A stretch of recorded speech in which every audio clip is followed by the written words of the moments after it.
Recording in There you go. progress. Get sent to a Woo. request. Allow recording. There you go. There you go.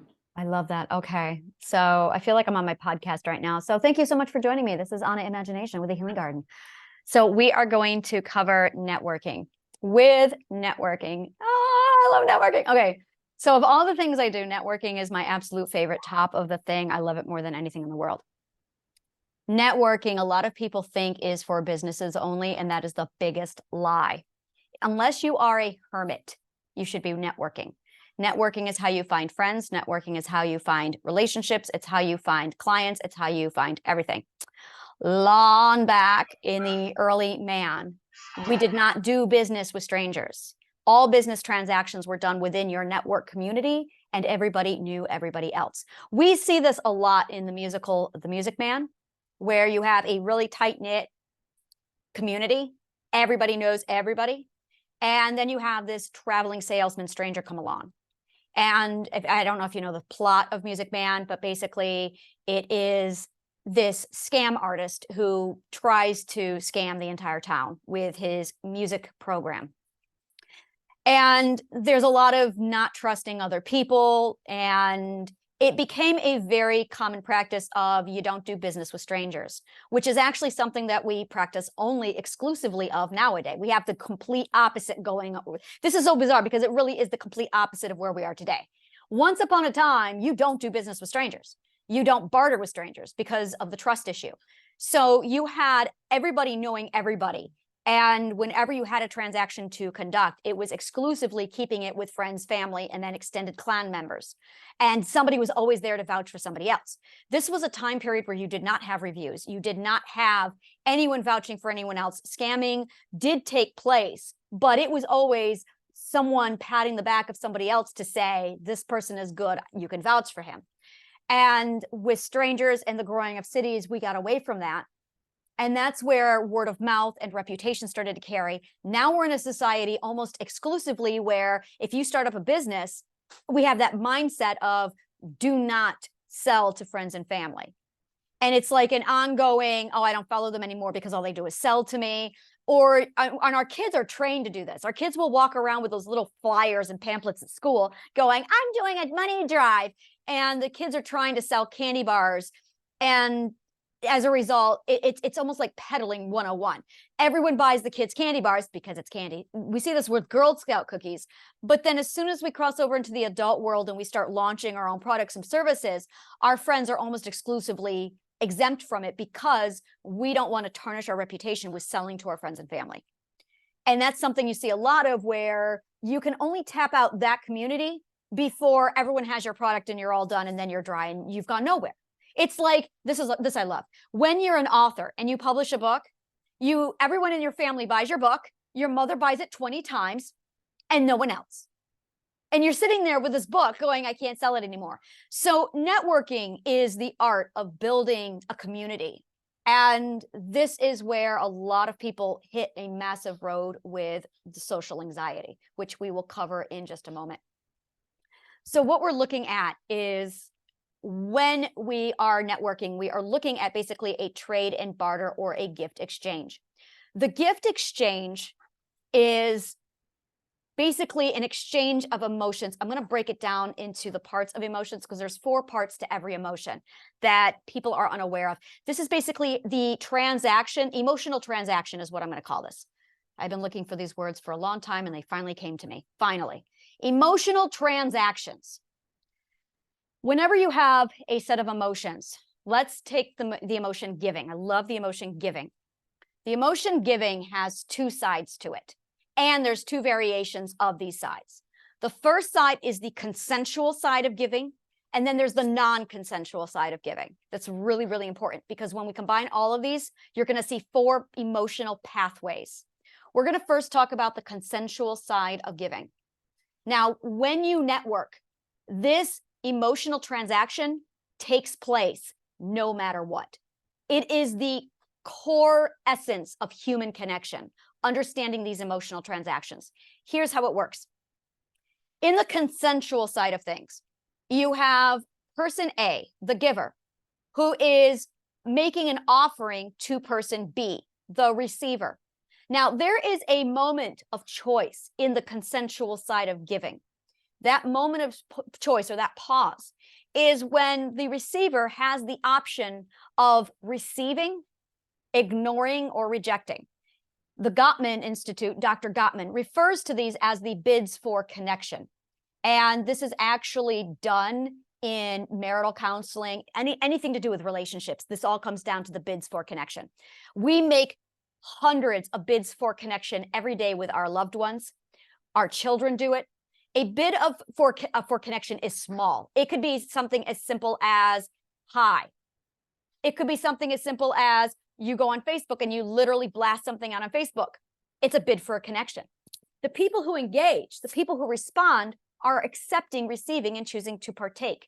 When they do that, a bid for a connection has been started. There are several parts of the emotional transaction that takes place. The first one is when the giver chooses to make a connection to a receiver. The second part of this is the pause, when the receiver has to decide if they want to receive, ignore, or reject. Now, if they ignore, that is the most destructive. If they reject, that is, it depends on how they can reject with aggression, or they can reject calmly. The third type is when they accept. When they accept, they have accepted to choose the connection in addition to the words received, the communication, the affection, or an actual gift. The second exchange is gratitude. And that is when they say, thank you, or they reciprocate with something. This is where reciprocation is absolutely, this is it. It's reciprocating with gratitude, or reciprocating with another gift. So the completion is when that emotion is returned back to A, and that closes the transaction. So A is, I'm going to give you A, you receive, and then you've chosen to accept. Choosing to accept closes the transaction with the thank you, extension of gratitude, and or an offer to, please, yes, I would love to hear more, that invitation. When that emotion, gratitude, appreciation, or invitation is then returned to the giver, it closes the first cycle of transaction, which then we say, you're welcome, as in, please, I invite you to come again. Now, if you have something like, this is in the extent of a gift, but every emotion, every bid for connection is made with these transactions in mind. So if I decide to say I'm going to host a workshop, I send out a bid for connection.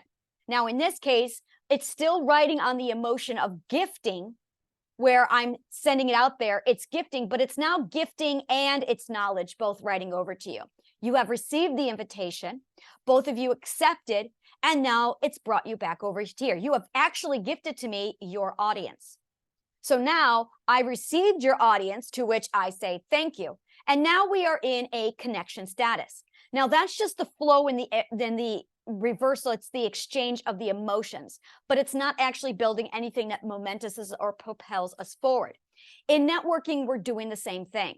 Now let's take a look at you wanting to make friends. You go into a social situation, you walk in and you see a bunch of strangers. You have to decide which one is approachable, find which one based on what you're looking at to see which one is going to receive you, and then approach them. And this is usually where social anxiety kicks in. This is where we're usually, what do you say? And this is where we get stuck.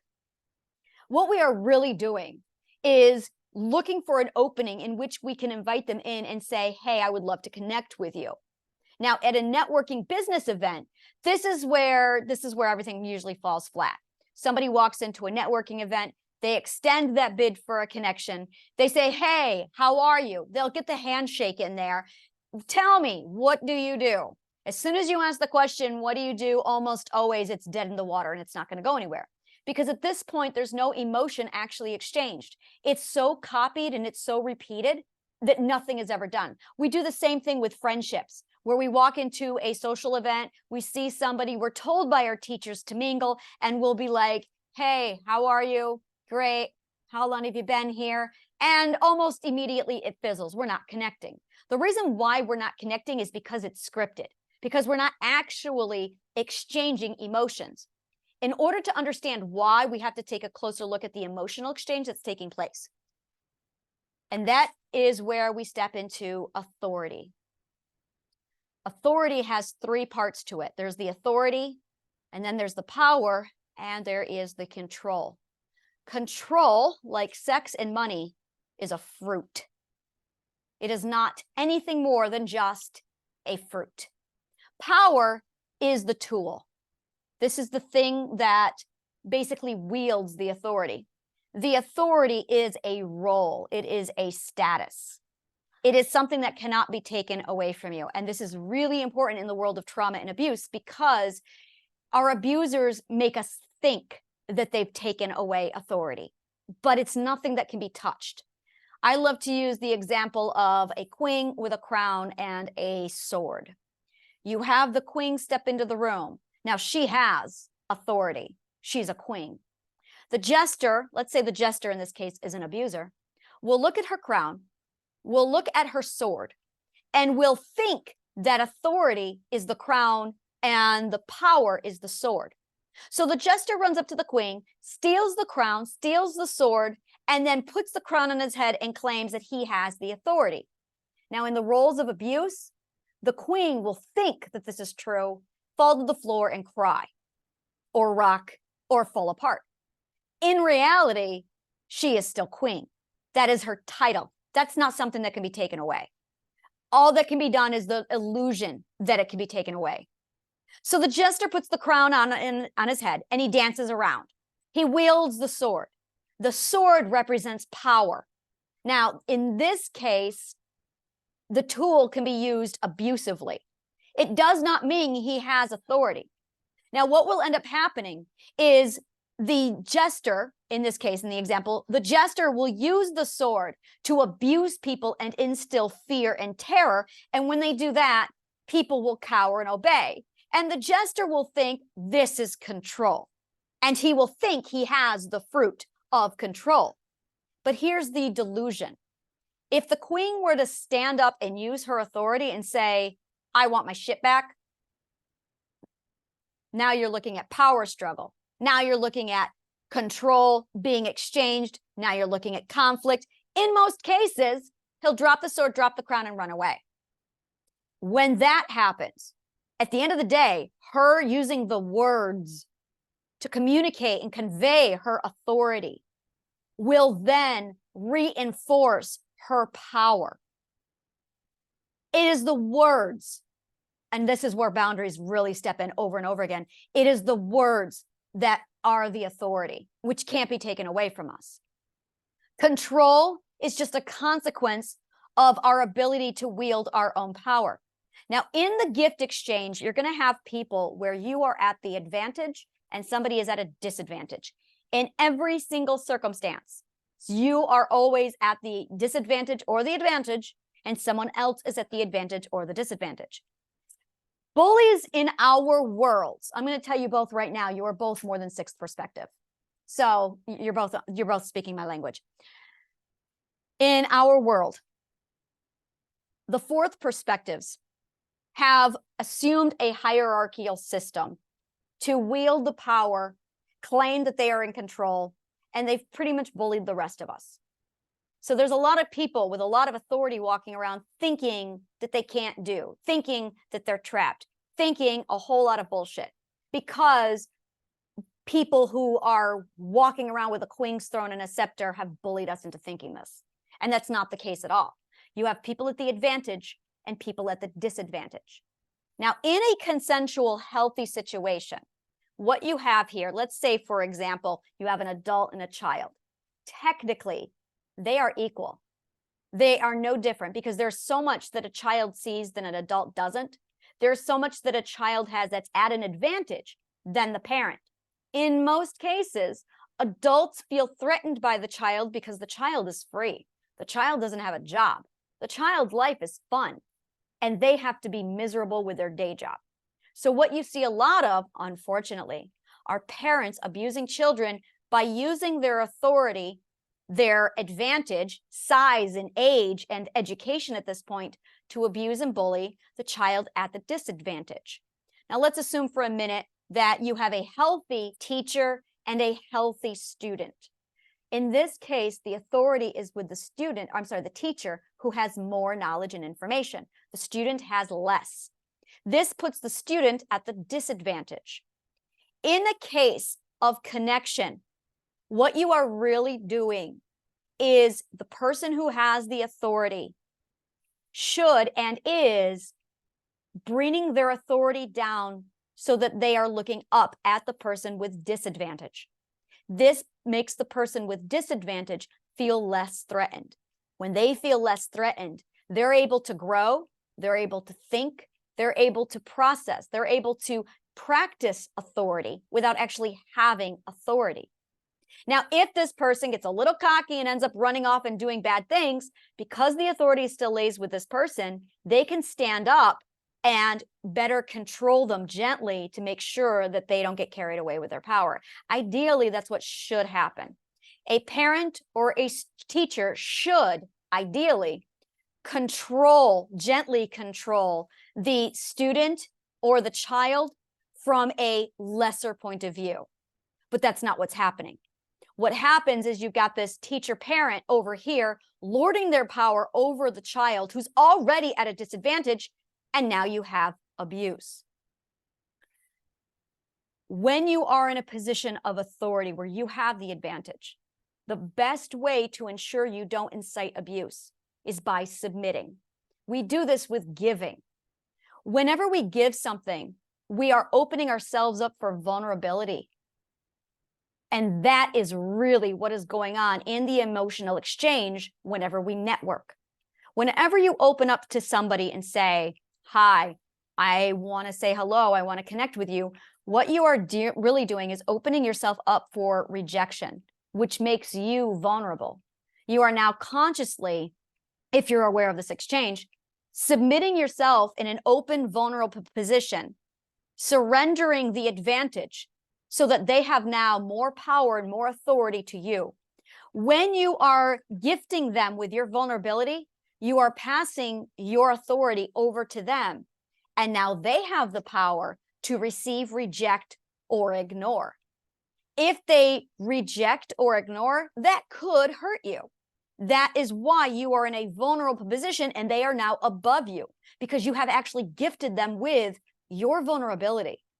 This is why networking is not happening today. No one wants to be vulnerable because everybody is hurt. So everybody is going, you're not getting my vulnerability. I'm not going to be vulnerable. So now we go to a networking event and we will sit there and go very shallowly, hey, how are you? What do you do for a living? But no vulnerability is actually being given. Because no one's actually giving the vulnerability, no connection is being made because that takes risk. So when you network, you have to make yourself vulnerable. You have to show your ideas and give them your emotional vulnerability, and then trust them to be gentle and nice to you. In most cases, because of the laws of reciprocity, they will receive and be kind to you in turn, and that will start the connection. Once you have the emotional exchange going, now if you want to connect permanently, this is where ideas come in.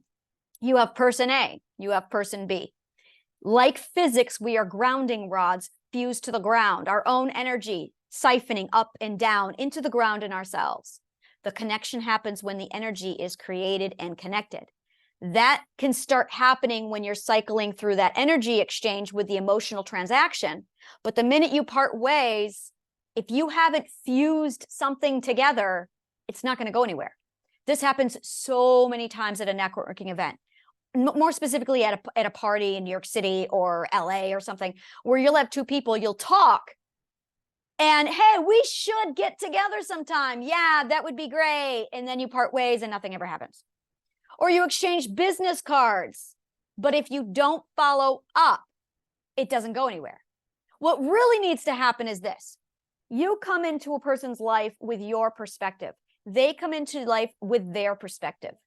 In order to connect and then stay connected, you need to come up with an actual dream. You have to both work together to imagine a future with a plan. This is where it kind of like a think tank where you brainstorm, where you sit down and say, okay, we've got a lot of like interest. There's a lot of connection happening. We should get coffee sometime. Yes. When? Let me get my appointment book. When should we meet? I want to talk about why you're meeting. Purpose is absolutely key to this. Having purpose is part of that third perspective. You are building a third manifested perspective for the future. Purpose is number one. What are you going to do? So why and what? The next thing is when are you going to do it? Now you've got a perspective. So I say, Pinky, what have you got going? And Brain says, nothing. Do you want to rule the world? And Pinky says, yes, let's have a purpose. We will rule the world. And Brain says, great. How are we going to do that? Let's talk about it over lunch. When do you want to do that? Well, let's plan on Thursday next week at 2 p.m. Then we're going to discuss ruling the world. Why would we do this? And this is where you dream about what it would be like to rule the world. So now you have an emotional transaction with the giving and the exchanging, and you have that third platform of the third perspective. Now, this is where it gets beautiful. With that third perspective, one moment here, she's coming in. With that third perspective now between the two of you, fusing the two of you together, you have a third perspective, very much like a Frankenstein's monster or Frankenstein's creation. And that becomes something that fuses the two of you together. That way you now are connected, you stay connected. You have that platform that you can, like a baby, nurture together. And now you have a formed connection. Now, when you do this at a networking event, that is where, for business purposes, it's fantastic. You'll meet at a networking event. You'll start brainstorming. You'll come up together with that purpose, your why, your what, your when, and you'll come up with that idea. But if you don't follow up, if you don't nurture that, it's not going to go anywhere. Pull in an executive producer, pull in an event planner, and now you can start brainstorming ideas. Okay, now let's talk about how we're going to do it. And that's where that second transaction comes in, that second event comes in, where you start brainstorming all of the how you're going to pull it together, what should make up what are all the characteristics that make up that event. Now it's the forming of the idea, and this is what we should be doing in business meetings that a lot of businesses don't do. Hi, Empress. This is exactly the kind of stuff that we should be doing, and it's not being done. People will have business meetings, they'll go and they'll talk about ideas, but then it just nothing happens and it wastes everybody's time. It's because they're not talking about the purpose, the what, the why, the when, the where. No one's getting excited because everybody is being talked to. There's no emotional exchange other than boredom and annoyance. And as a result, nothing's being received. You have that gift transaction, that emotional transaction that's no longer, it's not there. So in a board meeting, what we see a lot of is one person preaching, much like this lecture right now, I'm wondering, because I'm up here and I'm talking and I've got this one idea here that I'm giving to you guys. But if you're not emotionally engaged, it's just you receiving. It's just you've got that emotional exchange. So it's really important that you're emotionally invested, emotionally plugged in, because you need the emotional transaction to go full circle like this with the fused idea and the brainstorm of that third perspective to glue it all together so it sustains into the next idea. I recorded it so I can send you the video. And no, I'm already up to speed. It makes sense. All right. Yeah, it's really, really awesome. Yeah, I feel like going to school when you talk about, emotional intelligence and transfer of value. And what I'm hearing is that there's a lot of talking, but less implementing and connection. Exactly. Yeah. I love breaking down the why. And that's what I've done is I've broken down the why. There's emotional transaction. We were talking about for the gift exchange, there's three parts. There's the choosing to extend the connection. The receiver has that choice of receiving, rejection, or dropping it. That is done through bid for connection. And then they receive, or they reciprocate, or they invite you to talk more. And that closes the first transaction with gratitude, which is when we then say part 3, you're welcome, please come again. I invite you to do another transaction with me. So that starts up a consensual cycle of emotional transaction. But if you don't have that third perspective, that brain baby that you're growing and nurturing between the three of you or the two of you to form that third idea or that brain baby, it goes nowhere. Now, On the non-consensual side of the emotional transaction, the non-consensual side works differently. In the See, case now- of, go ahead, It- questions. Now that you've said it, like, it kind of feels like school. It really does now that I'm thinking about it, because like I'm in school all the time. Like I'm a college student right now, and being in school, like I totally see it. Like the students have zero power, and it's like we're always like controlled. Yeah. Empress, And- yeah, oh, go ahead. I'm excited. I'll calm down. You speak. The teachers can do whatever they want. They can be late, they can be whatever, and we're just like expected to always be at our best no matter what. You are mirroring my 16-year-old's complaints 100%. It's very much that double standard. We were talking about authority, power, control, how basically when you have the gift exchange, the person with an advantage, or I'm sorry, the person who's more powerful, bigger, whatever, has the advantage over somebody at a disadvantage. Usually we see this with teacher or parent and student or child. And in order to get this exchange going, the emotional connection, you have to give vulnerability. But when you have somebody who has authority, when you have somebody who's at an advantage, the gift of vulnerability means that the teacher or the parent has to come down below the child's advantage point or disadvantage point and basically parent or teach from below this. We see this with dog psychology. I study the psychology of animals. It's so much fun. Dog psychology works like this. You have a dog. You approach the strange dog. The dog doesn't know you. The dog is most likely going to be defensive. If the dog is smart, the dog will be defensive. It's the really low-brained dogs that are happy to see everybody. That's actually a trait of low intelligence. Like babies. Babies smile at everything. It's not, you're supposed to be suspicious of strangers. So when the dog develops a certain level of intelligence, the dog starts to become suspicious of strangers. So the dog, or the person comes in, the dog will become aggressive. Get down, not eye level to the dog, below the dog. Look up to the dog. We see this in the movie, The Truth About Cats and Dogs. The dog, it's a photographer. He put roller skates on the dog to take pictures of the dog. The dog became hostile. So he calls this animal behavior professional. And she says, under the ground, get all the way down to the ground, look up at the dog. And it's because he was putting himself from authority and an advantage down to the disadvantage with height. So he could look up at the dog. The dog calmed right down and submitted. Now, the best thing about this, when you have the authority and the disadvantage exchange happening, you now can parent teach at this level.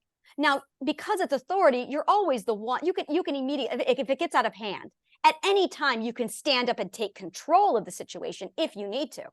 But if you are lording over the parent, student, child, suddenly you're in a position where that double abuses the child, which is why we see so much parental abuse or parental abuse on children or teacher abuse, is because they have that double added authority of I'm in power, I have the authority, and I'm at the advantage, and I'm also going to talk down to you.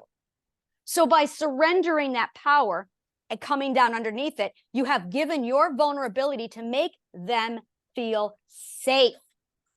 Now, it is psychologically safe enough for the person with the disadvantage to open up, to share. Because when you're in a networking situation and you're talking with two strangers, we don't know anybody. You have to be the first, if you want to connect, you have to be the first to open up and allow the vulnerability so that they then can be vulnerable. In Japan, it is a cultural expectation that you do not ever ask a person's name unless and until you give yours. Something I am huge on.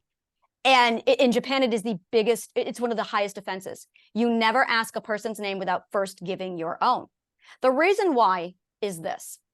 When you give your name, you are giving your vulnerability. We do this when we call someone on the phone and we don't know who it is. Who is this? And then there's that blind, well, who's this? Well, you called me. It's because no one wants to be vulnerable with anybody else.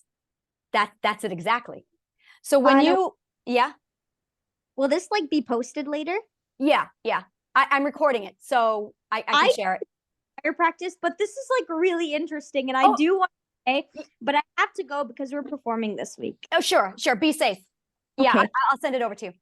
Thank you so much. Bye, guys. Thank you. I So when you have that exchange going with a name, it's always, I'm going to give you my name first. Hi, I am Anna, and you are. Right there, you are at the disadvantage. Now, you have my information, but I still don't know who you are. You are at a significant advantage now because I have made myself vulnerable by giving you my identity. And that's really what we're doing here, is trading identities. But to ask for someone's identity without giving your own, in Japan, it's considered exceptionally rude. In America, we just get defensive and, well, who are you? And it's understanding that it's a trade or an exchange of vulnerability. That's really what we're giving here. In the case of non-consensual trade, non-extensual gifting or exchange, what ends up happening is you have a person A, let's call this person a robber, and they want something from person B. Now, ideally, let's say that A wishes they could be the receiver, which would make B the gifter. But in this case, it's the receiver who decides to rob the giver. Without consent, they take from them, forcing their vulnerability, whether or not they've allowed it. Because whenever you give your vulnerability, what you really are giving them is your resource. And resources are limited. You only have so much vulnerability in you before it takes a toll. Everything we have is a resource. So when you have, let's say in the case of, let's say we have a jacket. Person B has a coat and person A wants the coat. Person B takes the coat from person B. Now they are at a disadvantage because they have lost a resource. In that case, it's non-consensual. Now the transaction is still there. There's still an emotional transaction, but now it's a negative one. Now it's non-consensual. So you have forced giving. Now that puts B at a disadvantage without their consent. The emotion giving has 4 emotional pathways to it. The first one is, this is beautiful. I love this so much. Let's say it's Christmas and I give you a gift of a jacket. What does that feel like? Feeling that emotional, consensual gift. Now, we're both in an emotional transaction of giving. I have given, but you have received. It's still the same emotion, giving, but it's 2 sides to it because there's 2 pathways. Now, when a robber takes, that's one feeling. And when the person who's been robbed has something taken, that's another feeling. So that's the negative exchange. In the case of forgiveness, it's forward giving. It's when the robber takes the coat and the person who's been robbed, knowing that they have been forced vulnerability, they then take off their shoes and they give the shoes to the robber and they say, here, have my shoes also. That is clearly, you have forced me in a position of vulnerability. I'm going to give myself even more vulnerability. And this is why. Because when you have the person with the coat, they're actually the ones who have authority. The person who doesn't have the coat doesn't have authority. They want the coat. So the person at the disadvantage is actually scared, which is why they steal the coat. Now, in the law of authority, power, control, the person who was robbed still has the advantage. However, this person is scared, even though they have the coat. So by giving your shoes, you are actually calming the abuser down by putting yourself at the disadvantage, which puts them in a position where they feel safer. Yes, Empress. So my question is, like, taking the same scenario, say for instance, like you say, the person that is scared takes the coat, and there's different types of emotional exchange, and now the person who has the coat goes to the person to give the person the coat, right? So, like, for example, like, because you're talking about Christmas, I say, okay, what if somebody stole something because the child or somebody wants a coat, so they take it from somebody else and gift it to somebody else, and so there's 2 different variants emotional exchange, because the person doesn't know where the person got the coat from. Now they're grateful and thankful, and the other person who stole the coat is happy, and the other person is happy, but the other person's at a disadvantage. Yeah, yeah. It's not, and that's where you've got three different people now. Yeah, you've got on this one, you have that emotional exchange, kind of like I lost $20. Person finds $20. Now I've got this emotional exchange happening over here. I lost my 20. They found my 20. Now this person over here, some people will keep the 20. Other people have a belief to pass the 20 on to somebody else to balance out that emotional transaction. So it does this because they're subconsciously aware. So lose the 20, find the 20. You've got this happening. But when this person, some people will gift it and it creates that loop. So it starts that emotional transaction again. Yes, that's exactly what we're subconsciously doing in that situation. Yeah. Same thing where vendor has bread. This person over here, teenager, steals bread. This person and this person have negative exchange. This person goes over to little infant and gives little infant bread. There's the exchange. That is what I call the karma bank. It's just banking in that negative energy into the karma bank. To me, this is my, that's another title right there. Karma bank. Oh yeah, this is my spirituality. So respect to everybody in yours. This is mine. This is me sharing my vulnerability with you. I believe in the energy pool. And I believe that the energy pool, every time we interact, every time we take or give, we are just pulling from the energy pool, negative or positive energy. When we steal, when we give bad words, when we say bad words, we're contaminating that energy pool. We're putting negative into it. When we say something positive, when we give compliments, we are putting positive energy into the energy pool. Understanding that karma bank, understanding that flow of energy counts up. The majority of your transactions in life, is it negative based or is it positive based? Your karma bank is how much negative energy versus positive energy that you put inside the energy pool. I believe that after so much amount of energy, it's going to add up, and either you have a deposit or you have a deficit. And either you owe the bank or you have a surplus. So that when you finally say to the universe, I want, and you've got manifestation in place, the universe steps in, counts in your karma bank and says, surplus, here you go. But if you owe the karma bank, you've got debts that need to be repaid. That's, in my opinion, that is the karma bank, that energy flow.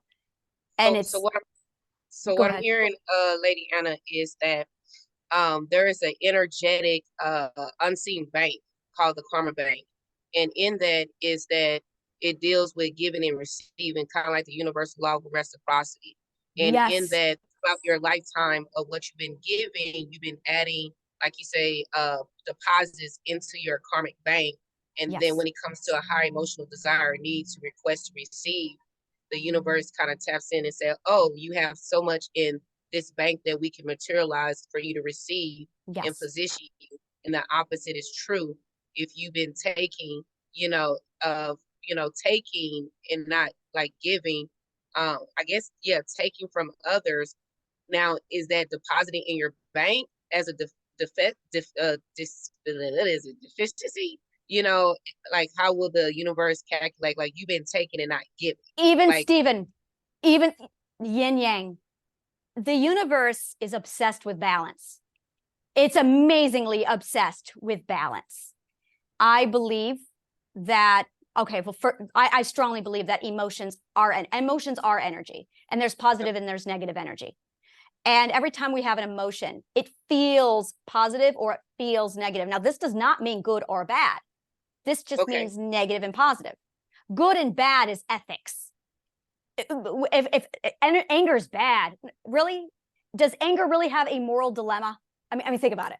No. So it's not. No. Yeah, exactly. It's not good or exactly. So good and bad means ethically good or ethically bad, and that's not it at all. Positive and negative just means that positive means like currency. This is physics. This is physics. You have positive energy and you have negative energy, and You need start a car. sadness. You need a balance. You absolutely need them both. If you don't, you won't be neutral. If you have a surplus of positive, surplus of abundance, you now have an aversion to scarcity. That's not healthy. If you have a surplus of negative, Oh, there it is. If you have a surplus of negative, a surplus of pessimism, now you have a deficit of positive.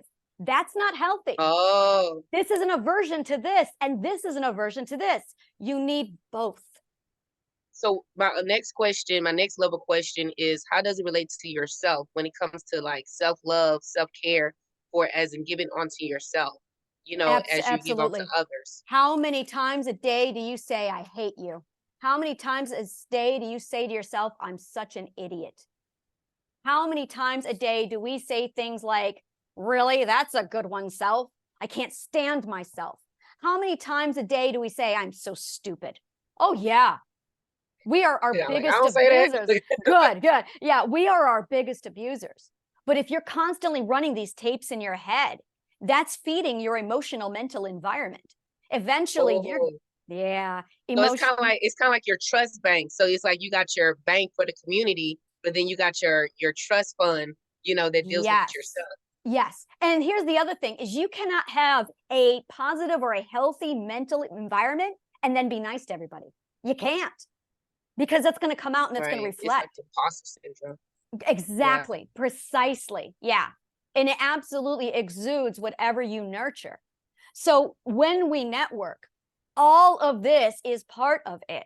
We go into a networking event, we go into connecting with friends. We want to connect with, even if you're on a dating app and you're scrolling the dating apps, you are putting yourself out there with vulnerability. You're opening yourself up. And then you have somebody who's coming in. They are judging us. We know that. We are judging them. It is so now you're looking at this emotional exchange going back and forth, that emotional transaction. Now we live in a day to day, and this is the biggest problem, compliments of COVID, more so with COVID. We live in an era where the plan is this: let's connect, but let's not be vulnerable. And what ends up happening is there's actually no connection happening. You are not going to connect unless you participate in the emotional transaction and you are vulnerable, because you are giving a resource, yourself, and that's going to put you at a disadvantage.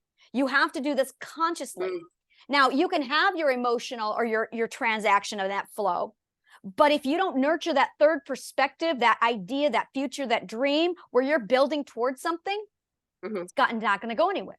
You can talk all day long. And this is the problem right now with the world. Everyone's talking, but no one knows how to connect. I'll sit there and go ahead.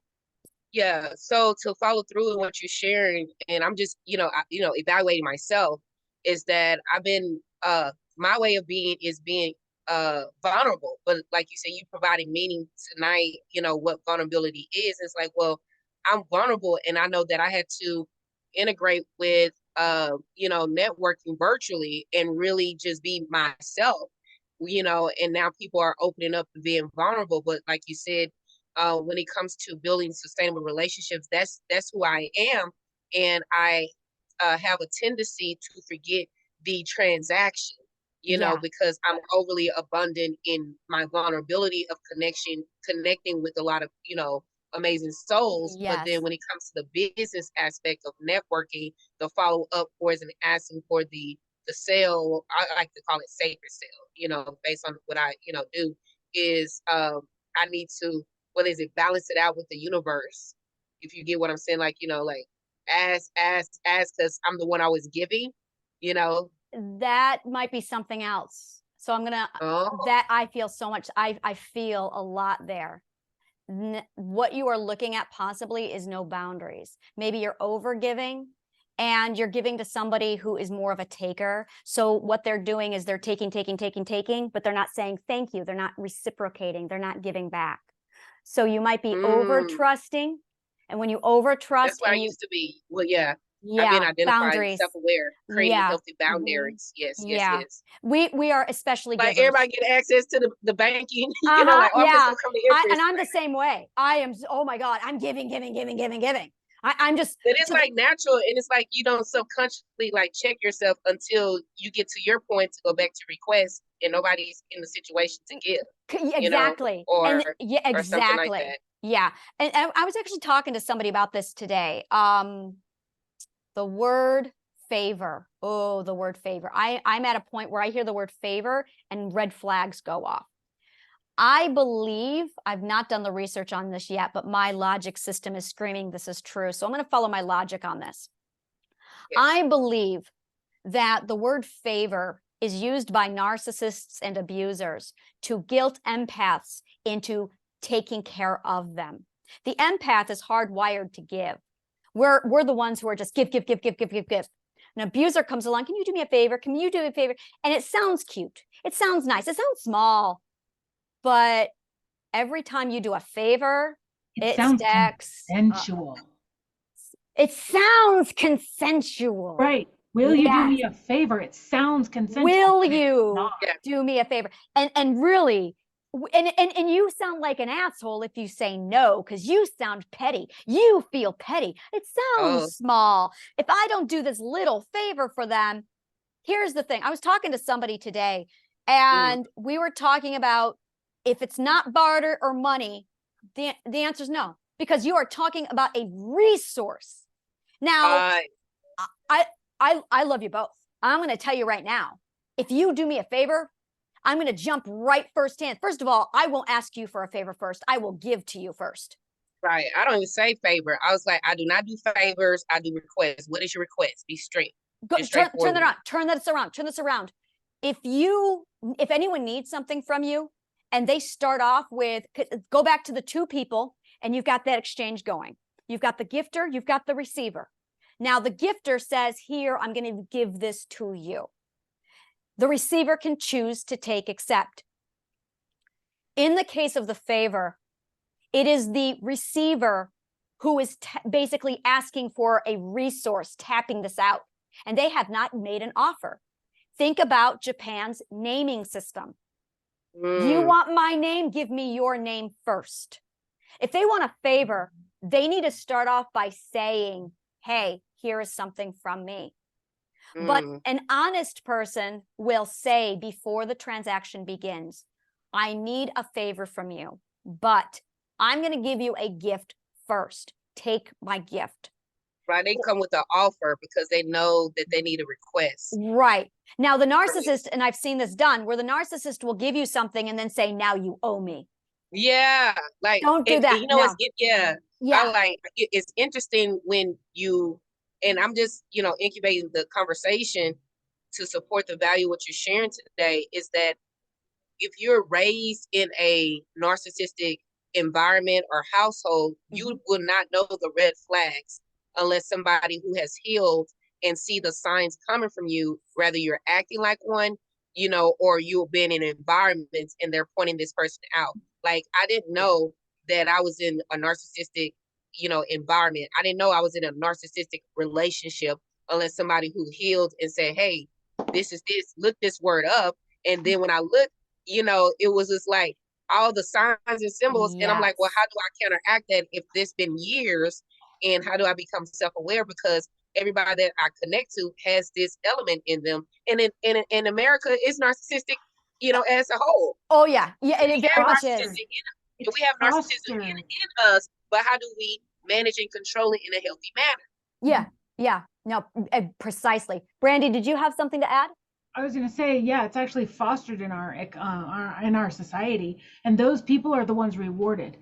And I was going to say this too, when you're talking about somebody coming to you for a favor, what I've noticed, because I've healed so much of my narcissism, you know, victimization, I've noticed that I get really, really perturbed when somebody calls me and they're small talking, and then they get to what they want, the favor. Oh, yeah, that one too. And I'm like, you're giving me a false and a fake offer to placate the requirement. So they're like small talking, like, how are you doing today? How are things going?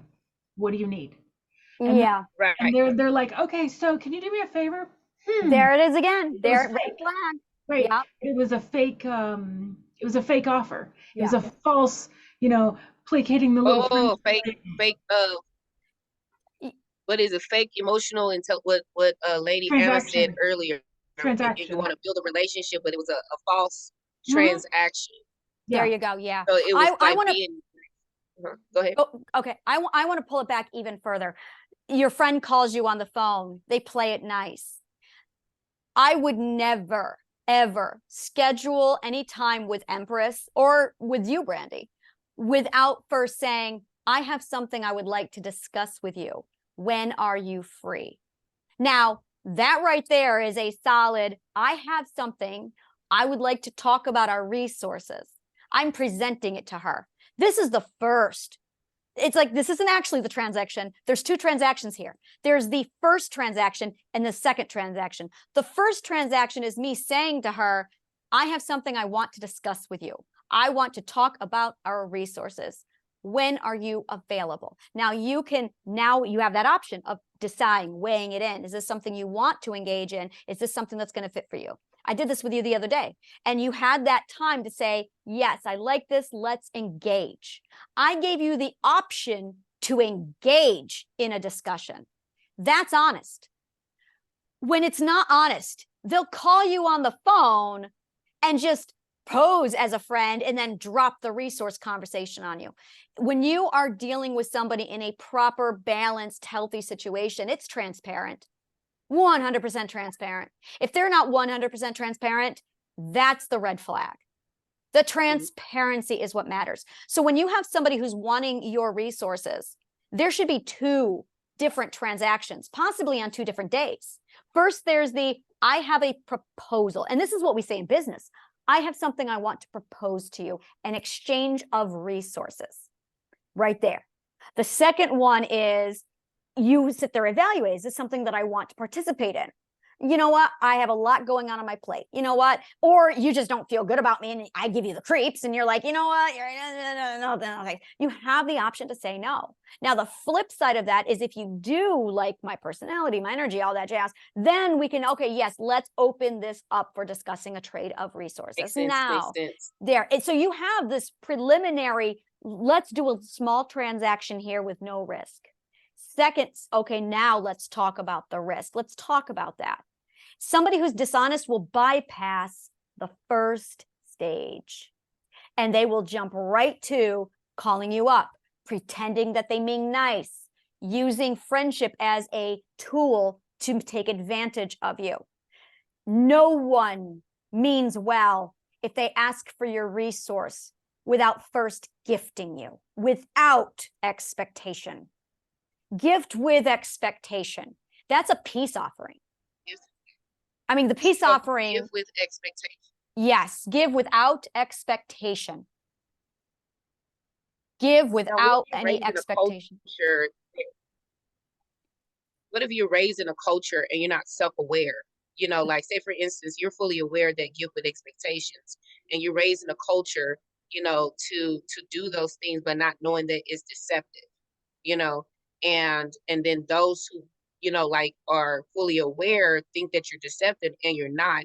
It's just that you have to be retrained, you know, and kind of like, boundaries. You know, to go through the boundary process and say, oh no, you know, Empress, this is the way you do things in order to receive. There is a way to do that, you know. And so it's like, how do you, you know, do that? Because I think that creates a healthy conversation, because if you're raised in an environment that is autopilot, you think it's okay and it's not. Yeah. You are asking, if I'm reading this properly, you're asking the difference. How do you determine the difference between somebody who's ignorant and somebody who's unethical? And really, that comes down to your boundaries. If somebody is just ignorant, a boundary will go a long way with, I appreciate the offer, but I would like to get to know you first. I appreciate that, but I would like to, and rule number 1, this is my favorite rule and it never fails me. Rule number 1, urgency is a red flag. Urgency is always a red flag. No one who means well will ever bully you into an immediate decision. So what I do, and I do this on purpose, I always take my time. I always tell people, I'm going to need 3 days to think about it. Or, sure, let me check my calendar and I'll follow up. Or, this is my favorite, I'm great with that idea, but let's give it, I'm available in 3 days. And I don't really care what my schedule is. This is really the key here. How they respond tells you what kind of a person they are. If they argue, get away. No one should ever argue over your time or emergency. And this is it. This is a psychological trick, 100%. This is a psychologist's gold. You're not looking for what they say. You're not looking for anything other than how they say it. You are deliberately putting a wrench into their works just to see how they respond. Somebody who's unethical, a narcissist or an abuser, will argue. Somebody who means ethically well, and they might just be ignorant, will say, yeah, okay. They might add in an apology. That's it. Urgency is your first red flag always. If you don't know, drop the urgency of give me some time. And if they're aggressive about that, you know. Yeah. Go ahead, Empress. So I want to, like you say, counteract that. And what I mean by that in a healthy way is like I'm in tune with source, right? And source would say, call this person right now, and it's a sense of urgency. And the reason why I'm sharing it because there was like elements of connections. And Spirit said, call this person and introduce this person right now. That was a sense of urgency. And what ended up happening, that person now are in partnership, and the company owner was like, this was what I've been wanting from the universe. And out of nowhere, you came in and boom, you know, and we needed that. And I haven't connected with you, but because of the integrity of knowing you from the word of mouth from other people, that was successful. And the other person that I've been working with in my business, you know, she been searching and wanted to do that element. So it was a sense of urgency, but I call it divine timing and alignment. Now, the thing about it is that to also support what you're sharing is that I just let everything flow. Once I put it together, I just kind of put my hands off of it. And I said, y'all do what you got to do. Divine timing, I love y'all. So it's not me like forcing like, hey, you know, because one of the elements that I wanted to start integrating my business is that I do everything in divine order and timing. But because I have a business, I want to align my business with the sense of urgency of follow-up, but not like the traditional way of doing things. So, you know, I guess the response is, what is the differentiation when you are integrating your spirituality with your business and discerning, you know, when it comes to what is urgent and what is narcissistic, pushing someone into something that they're not, is not really going to serve for the highest and greatest good, although you see it's a great opportunity. Does it feel right? Does it feel good? Does it give you joy? That's it. Trust your emotions. Always. Now, if you don't feel good and somebody's pushing you, trust your emotions first. Always. Always, always, always. If it feels right, if it feels good, and if it gives you joy, you're good. Always. I was going to say something along that lines too. Well, kind of the thing that I hear you saying, Empress, is like you felt a divine urge to connect these two people, but you didn't sit there and go, now, meet right now. I need you to talk right now. Like, you just put it out there. And it was like handing the kid the lollipop, but don't sit there and force feed it down their throat. We do that. Offered it. Well, that was and there was an element where they were in transit coming from the what is it? There was a transit that was coming off the plane to land to their conference, and like the person said, Empress, if you didn't follow up with us, like follow through, you know, to get us connected, because it was, I also saw like different like blockages come up, you know, and I would have been like, you know, okay, just let it go. But Spirit's like, no, you know, and I said, y'all had to connect and I had to mediate whatever y'all was going through the process to make it happen. Let me And so go ahead, Anna. let me try this. The only one who's allowed to bully you is the universe. If the universe is urgent, it's urgent. If it's some asshole that you meet at a networking event who's just being pushy, go to the universe. Always follow the universe. If the universe is urgency and she's pushing you, I jump. I'm the same way with her. If she's screaming at me, this is it, you move. Oh, you move. When that universe speaks, you move 100%. But she's never going to push you where it doesn't feel right, feel good, and feel joy. Always. I am talking about that urgency when you already, and this is it really, you already don't feel good when someone's pushing you. You know. I think I got another one. I got another. Yeah. So where it was another element where I still am in the financial service industry, but I went to the next level with it spiritually. And one of my mentor coaches, introduced me to an opportunity that a lot of other people want me to be in, but I've known so much and grown that I was like, in divine timing. Right now, I'm aligned with the universe and follow sort. If I do that, it's a shiny object. And I know the sweat equity it would take. So I was being very honest and transparent. And I said, this is my request. I need to have this, because all the energy that I'm doing to build my business and where I'm going right now, my connections will counteract that and, it put me in a different trajectory. And so, and he's like, okay, I respect that. Thank you. Boom. Then the following week came up and say, hey, I will pay for you to get in. And I said, no, I'm trusting the universe. In the past, I would be like, oh, okay, you can sign me up. But it's like, no, it's not saying it's a distraction. I got to complete these milestones. Yeah. And then when the universe says you're ready, now I can be committed, because I said I have to be committed. If I say yes, I'm going to have to put some type of sweat equity in our relationship. And right now, all that energy is focused on this. In the past, I would have did this for you and did all this for you. And yes, it looks great and conversation wise, but there's other elements that you have not walked that path that I did that's required. So my answer is no. Yeah. Yeah. So because when you say sense of urgency, because it's kind of like that was kind of like pushing me, and I guess it was a red flag for me, because like you said, I said, let me meditate for 3 days and see what source is. Yeah, no, very much. I am huge on energy first. There's because identity, okay, so we have 6 parts of our mental system. I love the science of this. I love spirituality, but I also love the science of it. There are 6 parts of our mental system. Identity, your conscious awareness, and your intuition. Intuition, whatever spirituality you may believe in, your intuition is the universe, your God.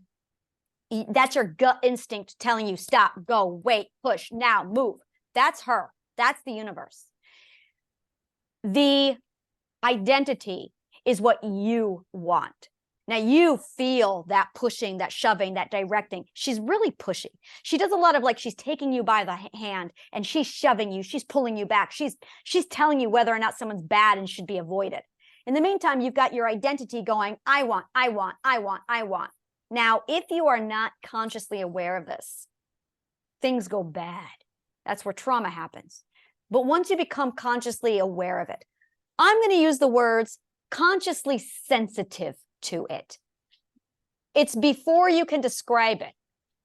I imagine that both of you are very consciously sensitive. But to be aware, you have to have the vocabulary and the definition. To have that, you have to study psychology and philosophy. So for me, there's a difference between consciously sensitive and consciously aware.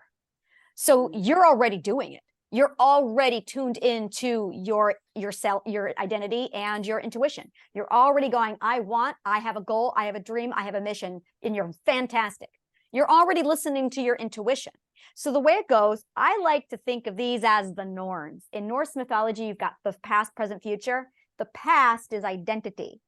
You are the present, the conscious awareness or the ego, and intuition is the future.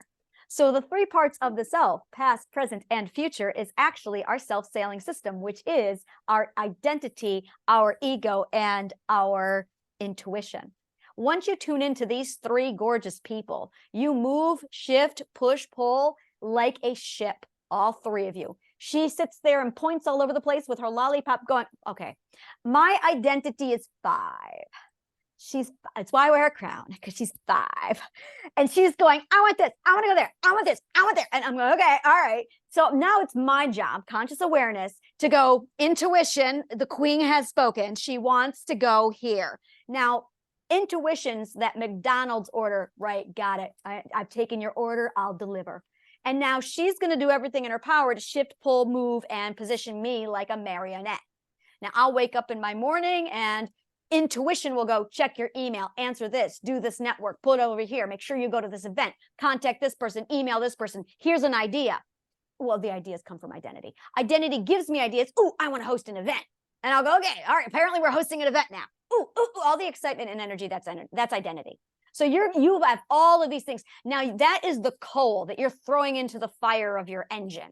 It's your job to make sure you stay on track. But at the end of the day, it is intuition who determines which part of the track you're going to go, when you're going to go left, when you're going to go right. Once you tune into these 3 people, well, when you consciously turn into these 2 people, you've got exactly where you're going and how you're going to get there. All you got to do is tune in. Now, here's the problem. There's a lot of noise out there.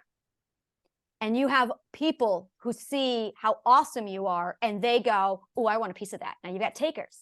And they're going to distract you and they're going to throw things at you and they're going to pull you. But you have identity and intuition and they come first. They are absolutely coming first.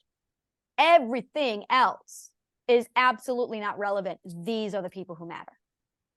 And when you say, yeah, no, not good for me, I'm on a mission, absolutely do it. And this is where your defense system, which is identity's buddy, defense system stands up and says, hey, I said, no, I've already given you my answer. That's not going to be good for me. You know what? I need some space. You know what? You're not making me feel good. Look, I appreciate your enthusiasm for wanting to work with me, but that's not good for me right now. And I don't have to give you an explanation because it's not your business. I don't have to give my vulnerability to you. That is my choice. This is absolutely, and when you do that, the more boundaries you use, the more decisions you make to protect identity and intuition, the more confidence you get, the more strong you feel, the more you can navigate through networking so smooth at this point. Cherry pick the people who are going to propel you forward with your identity and your intuition. If they're not going to propel you, cut them out. They're not your people for a reason. If it's meant to be, and we've heard this so many times, believe me, intuition will make sure you get right back in front of them again, over and over until you listen. That's the way she moves.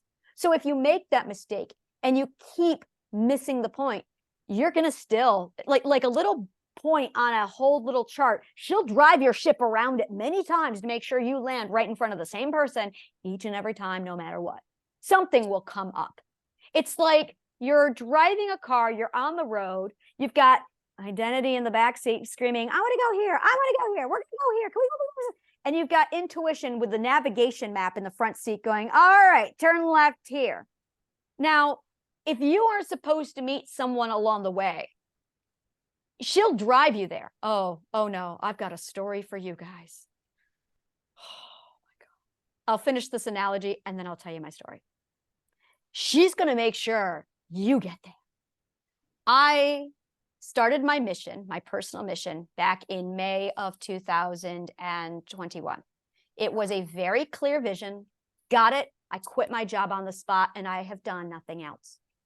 I realized I needed to learn how to do sales. So in December of 2021, I took a job to learn sales.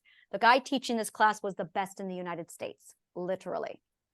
He did nothing but groom me for 6 weeks. At the end of 6 weeks, it was time to actually start making sales. And intuition said, bail, get out.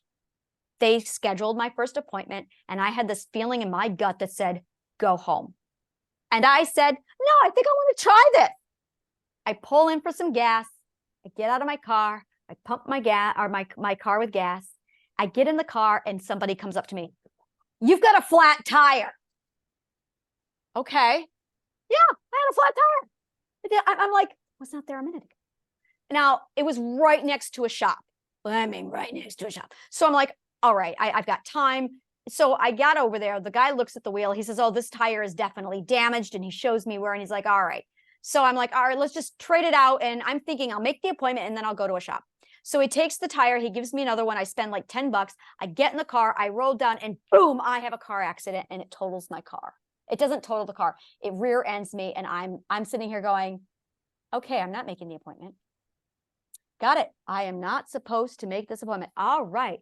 Intuition says I need to go home and continue my mission. It was extraordinary.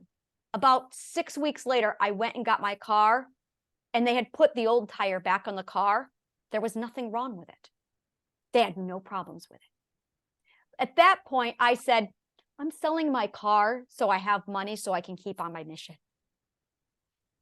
When you're supposed to be somewhere, she makes sure you get there. So don't worry about missing opportunities. Never worry about missing opportunities. That's one thing I learned. Yeah. She'll 'Cause ram if them it's down your for you, throat. right, if it's for you, it'll return. But the human nature thinks like this is once in a lifetime, opportunity. Scarcity mindset. Mm. We think you're right. It's once in a lifetime. That is scarcity mindset. Ooh. Yeah.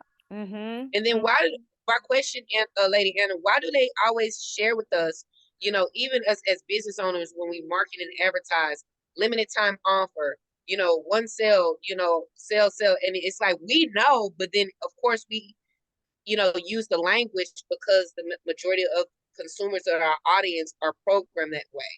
Psychological manipulation. Okay. 99. And I think that's why I'm having a challenge time, because I'm like telling the truth, and it's like, stop it, explain anything. I said, people need to know, Yeah, that is playing off of the scarcity mindset of your fear of missing out, scarcity mindset of you basically having a poverty or a degradation mindset. It is psychological manipulation. It is that's what I call dirty psychology. Sales was that's another workshop, dirty psychology. Dirty psychology. You know what? You're right. Yeah, dirty. Oh, I have a lot. We got karmic banking, and then the other one is dirty psychology. Like, I like these taglines. Yeah, dirty psychology. Yeah, yeah. I've been having a problem marketing for that very reason. I Same. don't like this whole limited time only. You've got my problem. I hate it. Mhm. Like I viscerally react to it. So Mhm. I'm typing it because they told me to type it, but I don't like it. You know and why? That's why people are getting turned off. Because it's not ethical. Right. Yeah. My other, I guess, because I now use exclusive offer or limited time offer because I actually have a certain time. So I feel that if it's true to me, and knowing that I'm only going to work with 10 people and I got 50, then it is, there is a quantity, because it's like the messages go out to people, but I only got 10 heads, Yeah. and I know my capacity of managing. There you So go. it's like, I want quality, people who can afford the high premium, because all that attention will be directed. So yes, it's congruent with what I'm saying in my word, a limited time offer exclusive to prepare, but just to go out there like limited time offer and I got, ample this and that. Now I think that's deceptive. It is. It's psychological manipulation. Now here's my problem. I know every little trick in the book when it comes to dirty psychology, and I've got 30 years psychology. So when I use it, it's really, really unforgiving. Really. Like, doing it in sales because you're ignorant and you were taught to is one thing. But when I studied under that man and he taught me everything he knew, I sat there and went, this is a whole lot of dirty psychology. This is unethical. I know better. And if it doesn't feel good, it's not good. It is psychological manipulation. It's psychological manipulation. When you have somebody, this was my problem, scare them, play off of their emotions, scare them. Do you want me to go into what happens in the human brain when somebody is subjected to fear? Do you have any idea what mental damage? I have a vow, do no harm. I cannot use somebody's fear as a weapon against them, knowing that they most likely are already suffering from severe mental damage. And you want me to further their mental damage by doing psychological manipulation? And at the same time, you're going to talk to me about building trust with a client? Dirty psychology. Mm, If boom. it, yeah, And it makes sense too, Lady Anna, because like if you notice, a lot of people who have a lot of money are like when it comes to their soul or their abundance, they're very like dissatisfied in their relationships, and they're very scared around people who are around them because they feel like these people around them are takers, because they went out in the marketplace and and really implemented dirty psychology where it's playing on their brains, yep, you know, of feeling guilty and insecure, because they amass a lot of money and wealth for themselves, hmm, implementing dirty psychology. Now they're looking for yeah. safe haven like us to clear out that dirty psychology with forgiveness. Very much so. This is actually a big thing I've been running against from day one with my business. So here's the deal. We all need exposure. In order to get any business off the ground, we need exposure. So how do you get exposure? You have to tell them when you have something going on. But how do you tell people? Now, word of mouth is, of course, the ideal dream. But you don't get word of mouth unless you're good. You have to have something so solid that people will just talk about it. A properly placed, a really good product, a legit, honest business doesn't need marketing. Word of mouth does it all. But you have to be good. Now, you still have to communicate to people. And this is at the end of the day, hey, I have something. So how do you do it? Back to networking. How you do it. This is like the core of my, oh, this is it. This is why I do networking, because networking is ethical, because you are engaging in an emotional exchange, an emotional transaction of gifting. Here, I'm giving you a free workshop where I teach you everything that I know about networking and about how to overcome any obstacles you run into and what that opens up. Now, I am showing you what I am capable of, what my skills are, what my brain can do, what my psychology can do. Now, you're going to go out and you're going to either be first in line on my next one, hopefully, or you're going to talk about it. Or if you have a question, you'll come back. I'm more concerned about nurturing a good relationship with the both of you rather than anything else. Now, at the end of the day, I can turn around now, push my information out there, tell more people come, word of mouth. Just be myself, be honest, be decent, be transparent.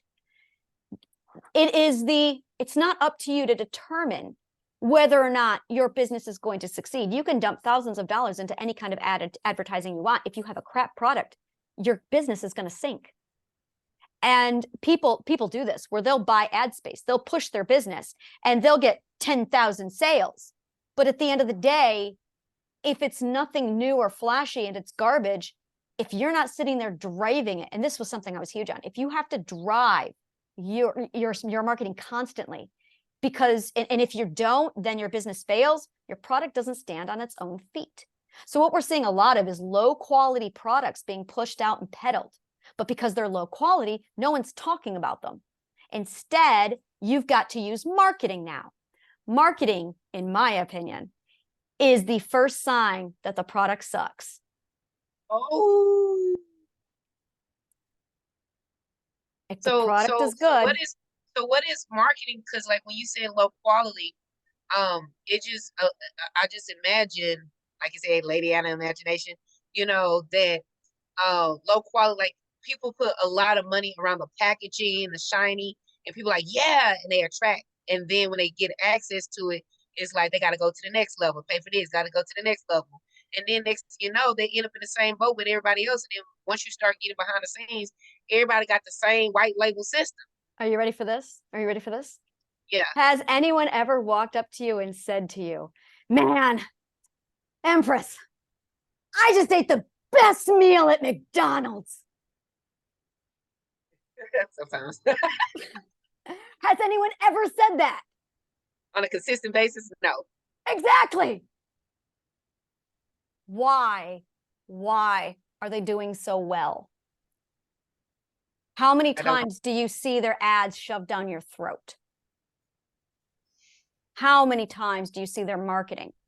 McDonald's runs 100% off of its ad campaign because the quality is garbage. I live in New York Man, I City. like them double cheeseburgers, you know, sometimes. Them large fries when they hot. Do you like fries or do you like McDonald's fries? Do you like burgers or do you like McDonald's burgers? I like McDonald's fries when they hot, and I can ask them, "Can you make them fresh?" And it's like, "Yes," and I'm like, "Thank you." Try this one. Pizza. Pizza is one of my favorites here. New York City and pizza. Mm. There is not a single Pizza Hut in the entire city. Not one. Wow, Do you know why? because New York is known for pizza. Because we know pizza. Oh, the quality of the ingredients in the pizza. If we eat Pizza Hut and if we eat New York, we like, what the fuck? Let me show you this. Let me show you. So my daughter and I, we Shout moved out here. community. Oh yeah. Oh yeah. We have Bad Boys. We have some guys, their sauce is terrible. And we have Italia pizza. Italia pizza is okay. It's all right. That guy's, we were like, but Bad Boys is the best. So we'll go over to Bad Boys and we'll compare pizzas. We will literally, we've had a day where we went out, we bought all the pizza and we had a pizza eating contest. This is the best. This is their sauce. It's a New York City thing. And then we'll go, all right, we got our favorite pizza shop, Bad Boys. All right, now let's see if we can find a place better than Bad Boys. And we do. We literally hunt. We do this with sushi. We do it with pizza and we do it with burgers. We do it with ice cream shops. Oh, Big Gay ice cream is the best. And here it's a game New York City people play. Is once you find good food, now you got to one up it. We make restaurants one up their New York City. Yeah, this is where New Yorkers are a bitch. We make our restaurants one up each other. Now, McDonald's is here. I don't understand it. McDonald's is all over the fucking place here. I don't understand it. You can get $10 halal guys on the street for street meat, best hot dogs in the world. But then I'm a vegetarian. This is screaming in my head, but go with me here. But McDonald's is all over the place. And it's like, who eats at McDonald's? The tourists eat at McDonald's. Because when you live here, you don't eat at McDonald's. But yeah, the pizza, we have got Ray's Pizza. We've got Familia's Pizza. There's 18,000 pizza restaurants. And it's because when the quality is shit, the marketing has to carry the business. But when the marketing is good, when the product is good, it sells on its own. Now you can expedite that process, but really, does Oprah really need marketing? No. Exactly. It's like she's self-made. Like people who really genuinely authentically follow her, and then the results she gave to the community and what she does is like her brand herself is her marketing. Does Tony Robbins even market? Does he have to? No, you just partner with other people. Exactly. Build them up. Exactly. Now, networking replaces marketing. Oh, there it is. Boom. Drop mic. Damn. Go. There you go. So that's why you want to improve your elevation or speech or breakout room to kind of like, boom. Yes. Now here's the thing. You gotta know how to market. Or I'm sorry. You gotta know how to network. You gotta know how to do it. Know how to network and know your audience. Yeah. Yeah. You gotta know your product. You gotta know your audience. You gotta know. You have to communicate. Now, let's get into trauma. Communication. The very first lesson we are taught when we are children is children should be seen and not heard. It is not safe to talk.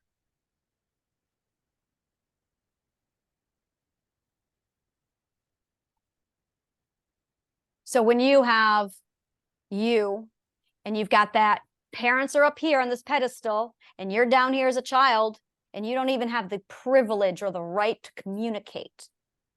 And then when you get communicating and you're 2 and you're 3 and you're and you learn the word no, and you're all over the place. You want to know why toddlers use the word no?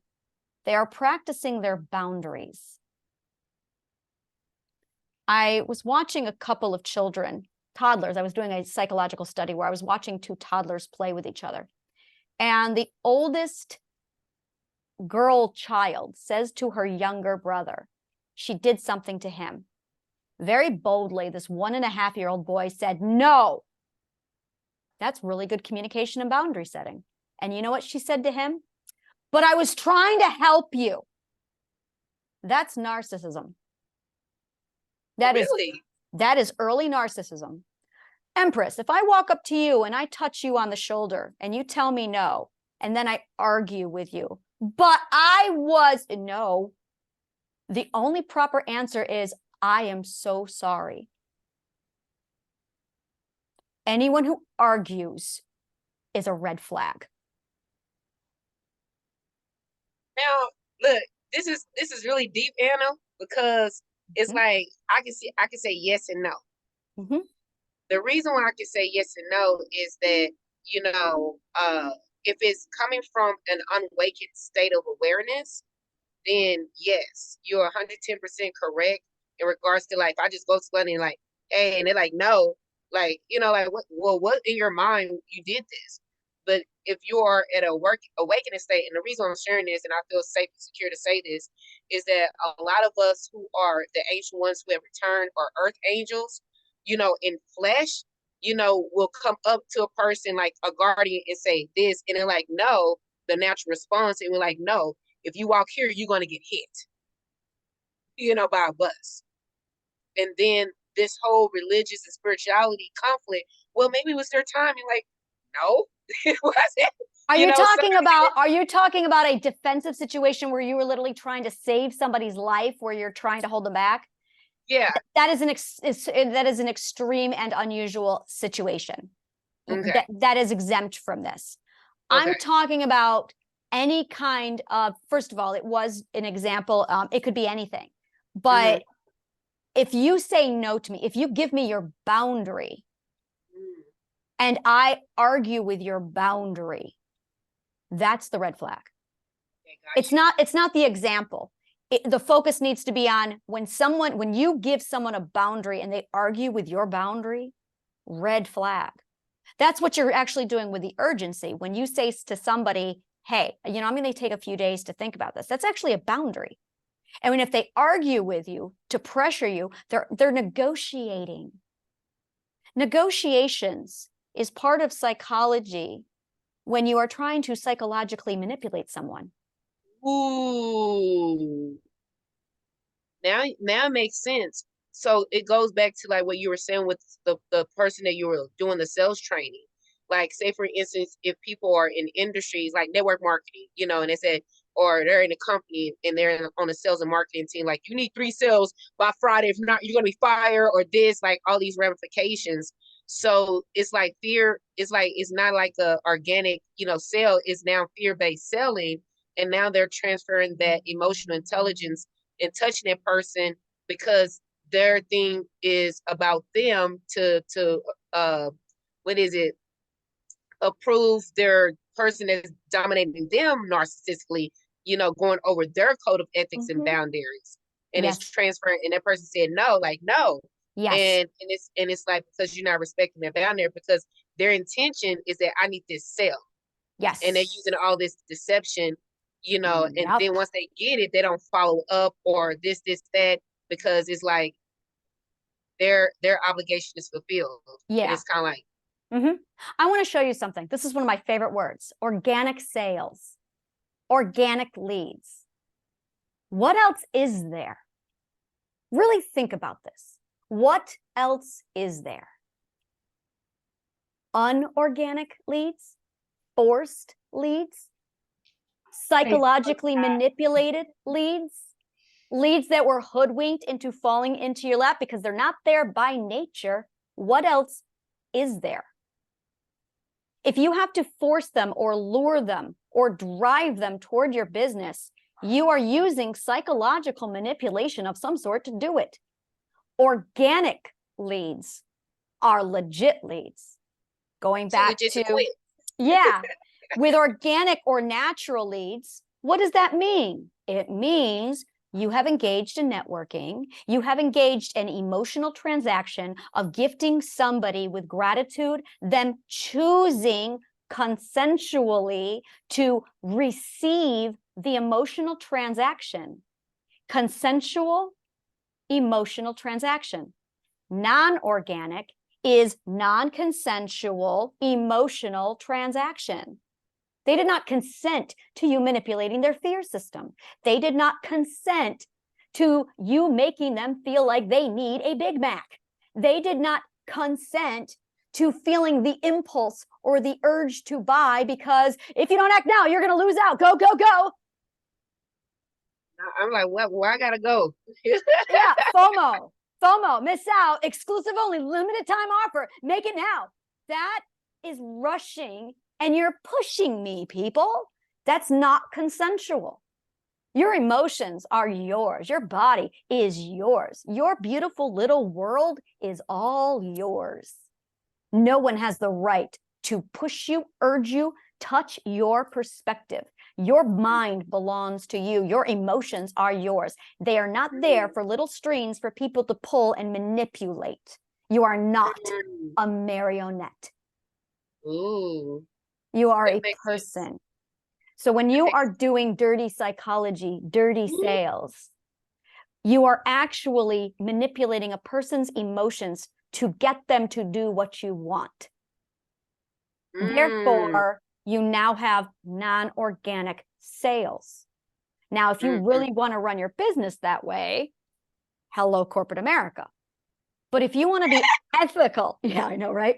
If you want to be ethical about the way you deal business with people, and if you want it to be genuine, you have to understand, well, it'll be easier if you understand the emotional transaction of gifting, networking, organic growth based off of your reputation, like it used to be. Reputation is everything. When you said organic growth, what I'm hearing, there's a difference between corporate growth and organic growth when it comes to your business. And when people are so used to like, oh, I've grown, this my business grown like 200%. Okay, what like inorganic or inorganic, did you use to kind of like you say, what's the word? When they put steroids, how did you, beef it up? Yeah, To get exactly. those results. Yeah. And so, and then like when you hear organic and it's like, hold on, let me think about this. My business has grown, like you say, organically based on the consensus of small business startups and small businesses, organically. And it is highly competitive, but it's the visibility of getting seen, yeah. through those channels. And sometimes I can get in my head and be like, well, this big business grown and I do the exact same thing, but at the next level, and they give out low quality stuff and I'm quality. Why I'm the best kept getting, like what the fuck is going on, Yeah. So yeah, continue. That makes sense. Yeah, and it's really when we're children, and it really comes down to when you're networking, it's really this, you have to use your voice. You have to communicate. You have to be able to step forward and allow yourself to be vulnerable. But between not knowing how to communicate, having no idea how to communicate, being completely unaware of the networking process or the emotional transactions, and then having to battle all of these emotional shrinking inside of you where you're going, oh, I'm not allowed to speak out of turn. How do I navigate this situation? I have a rule when I network. This is when I network for friendships. This is how I work. I walk into a party with one question. The question that I walk in is always the same. Hi, I'm Anna. I would love to connect with you. I'm going to ask you a question. What is your favorite topic to talk about at parties like this? Every time. Now, I've gotten, oh my God, and they'll start telling me all about themselves. Now, this is what I love. My authorities here, here's them. I have addressed them. I've put myself here and I've given them the stage to talk about whatever they want to talk about. I am now the student.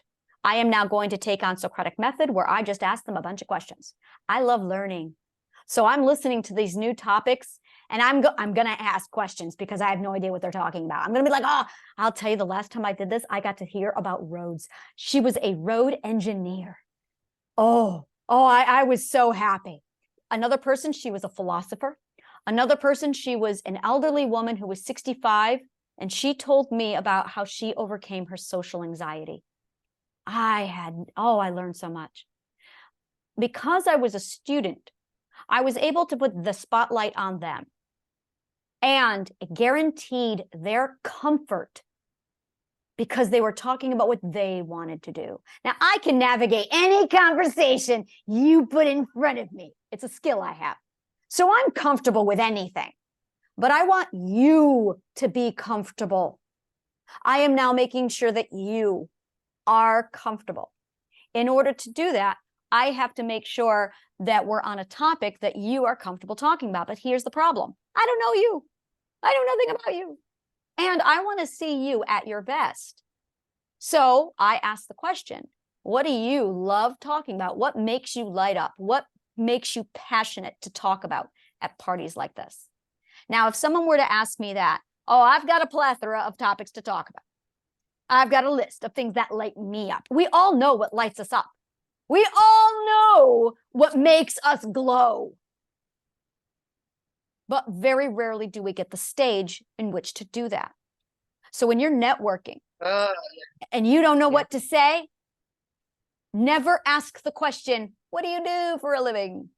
Don't ever ask that question. Why? Why? Because most people hate their job. Most people are so sick and tired of talking about their work that they're at a party to forget their work. About work. Yeah. I love my work. I don't want to talk about it at a party. And I love my job. The other thing is I can't talk about my job without selling to somebody. I actually had a conversation with somebody this morning, one of my meetings this morning, and she was like, tell me about your business. And I immediately went, I don't feel like giving you a pitch right now. I don't want to pitch. And she goes, oh no, don't pitch to me. Just tell me about your business. And I couldn't. I just drew a blank. Can I get you want me to pitch without pitching? That's how It's just ingrained like it is. your brain is wired for that element. Yeah. Like I do this all day long. I don't want to pitch to you. I don't want to sell my business to you. And when you're at a party, the goal is to emotionally connect. You're not going to do that talking about what 9-to-5 job they have to dredge themselves through every day just so they can pay the bills.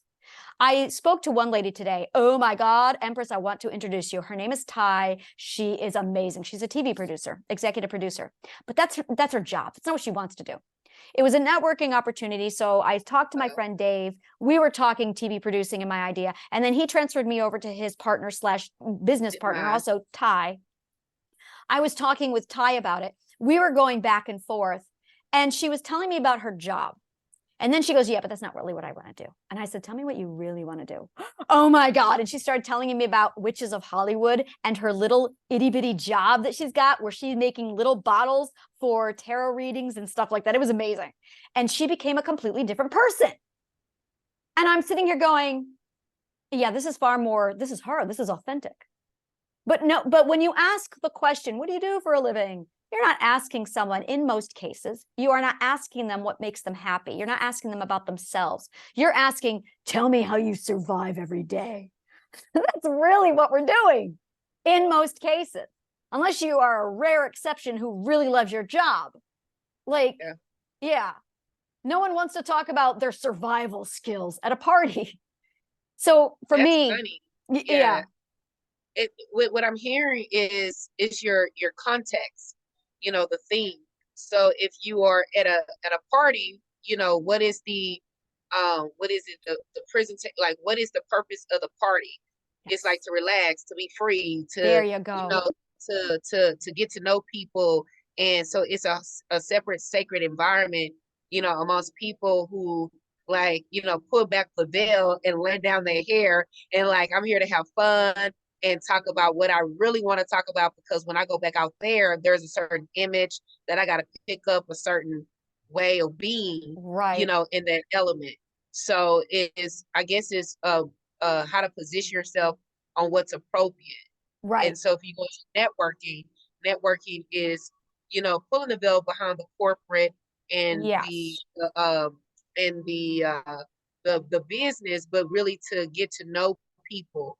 And it's a setting to not pitch, it's a setting to get to know and to give, Yeah. you know, because Precisely. you're Yeah. not throughout the day in your business, you are kind of taking Yeah. because you need to grow your business. But in networking, you need to be giving to replenish yourself to creating new organic, healthy relationships Right. or collaborations. Yeah. Now, my job is really, one of my jobs is really unique and different. My job is taking people, their dreams, and helping them achieve their dreams. So I'm not going to get that with a question, what do you do for a living? I will, and this is what I did with this woman, is when I was talking to her and she squeaked it in there, this is what I really want to do. And I made a psychologist. I went back and I said, now you tell me about your actual dream. And she started glowing and talking to me about it. And it's all healing related, which is my business. And she's talking TV producing, getting the Healing Garden promoted. And she's talking all that stuff, which is great. But I'm going, yeah, but if you've got this idea, why not plug it into my Healing Garden? Like, absolutely, come on board. I have an event. Let's go do it. And I gave her an absolute invitation when she's ready. If she wants to do it now, I'll help her set it up. And she went, oh my God, yes. And she became a different person. And I'm like, there Right. you go. Let's make it happen. But that's Right. so it's, to me, I got to see her. And now we're getting the emotional connection. Now I'm getting to know her. And Wow. it was different. The other question at parties that we always ask is, where do you come from? For me, this is a slap in my face with trauma. I have learned, I call this I'm gonna red card that, which is it was so funny because I said that a lot. I say it a lot. If someone asks me a question, I will say, I'm gonna red card that, which is a way of saying, I'm not comfortable talking about that. And it's an easy way to put it on the table, walk away. Now, someone told me laughing, do you watch soccer? And I said, no, I am not a sports person. And they're like, do you know what a red card is? No. Apparently in soccer, if somebody has conducted a foul, you just flash a red card at them and it buys them time or something. And everyone knows what it means in the sporting world. It's a thing that you actually say in the sporting world.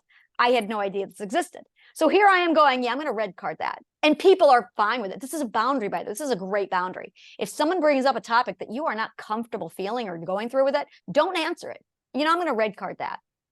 And it's understood, it's universal so far. And everyone's going, okay, everyone watches soccer. Every European in the world watches soccer. So you can get away with this statement so easy, and you don't have to elaborate. And because they know it, it's gotcha. So it's a Right. know It your makes sense. boundaries. Yeah, never talk about something that you're not comfortable with. Never talk about what you're not comfortable with.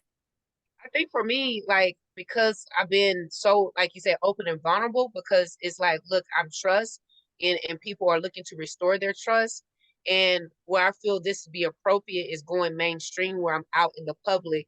And now you got like media at you and they ask you a question, and it can be mind boggling. So it's like, I'm a red card that. Let's have a private conversation on my podcast and we can go more into detail, Yeah, because now I'm controlling the conversation versus me speaking beautifully. transparency, and everybody can take it out of misproportion. Yeah, that's a really good way of saying it. And it's understanding that the emotion discomfort is one of the most beautiful emotions that we have available to us. On a spectrum, you have emotions are all on a spectrum. You have your comfort, which is where you're cozy and everything's great and you feel safe. And then you have your discomfort. This is your growth zone. This is where all growing happens. You will never grow in a comfort zone. And then extending that out, you've got your fear zone.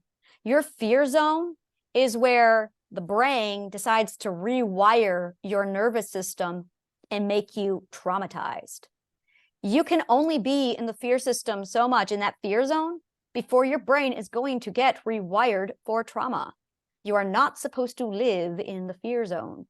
That discomfort, and the longer you're in the growth zone, the more discomfort you are going to feel, and it intensifies. I discovered this. Oh, Oh, wait for it. Yeah, it intensifies the further you yeah, get it into does. this. Now watch this. Now this is emotions. This is emotions. Comfort, discomfort, fear. Now watch this. In May, I went to a masseuse and I was getting a massage. My back was knotted up real bad. And the masseuse was trying out my back to figure out different pressures. My brain, being my brain, was analyzing the psychology of emotions. And the masseuse starts working on a knot. They started off with some very gentle massaging and it felt comfortable. And I'm sitting here analyzing what is pain, what is pain, what is pain, as an emotional pain.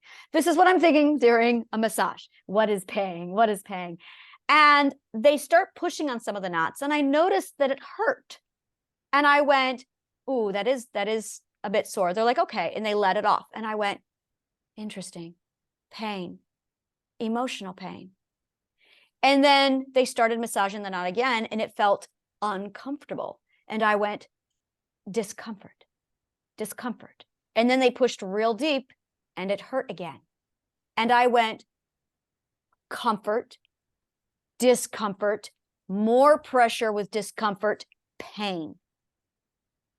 Cognitive dissonance is the emotion that we experience when we have pain, emotional pain.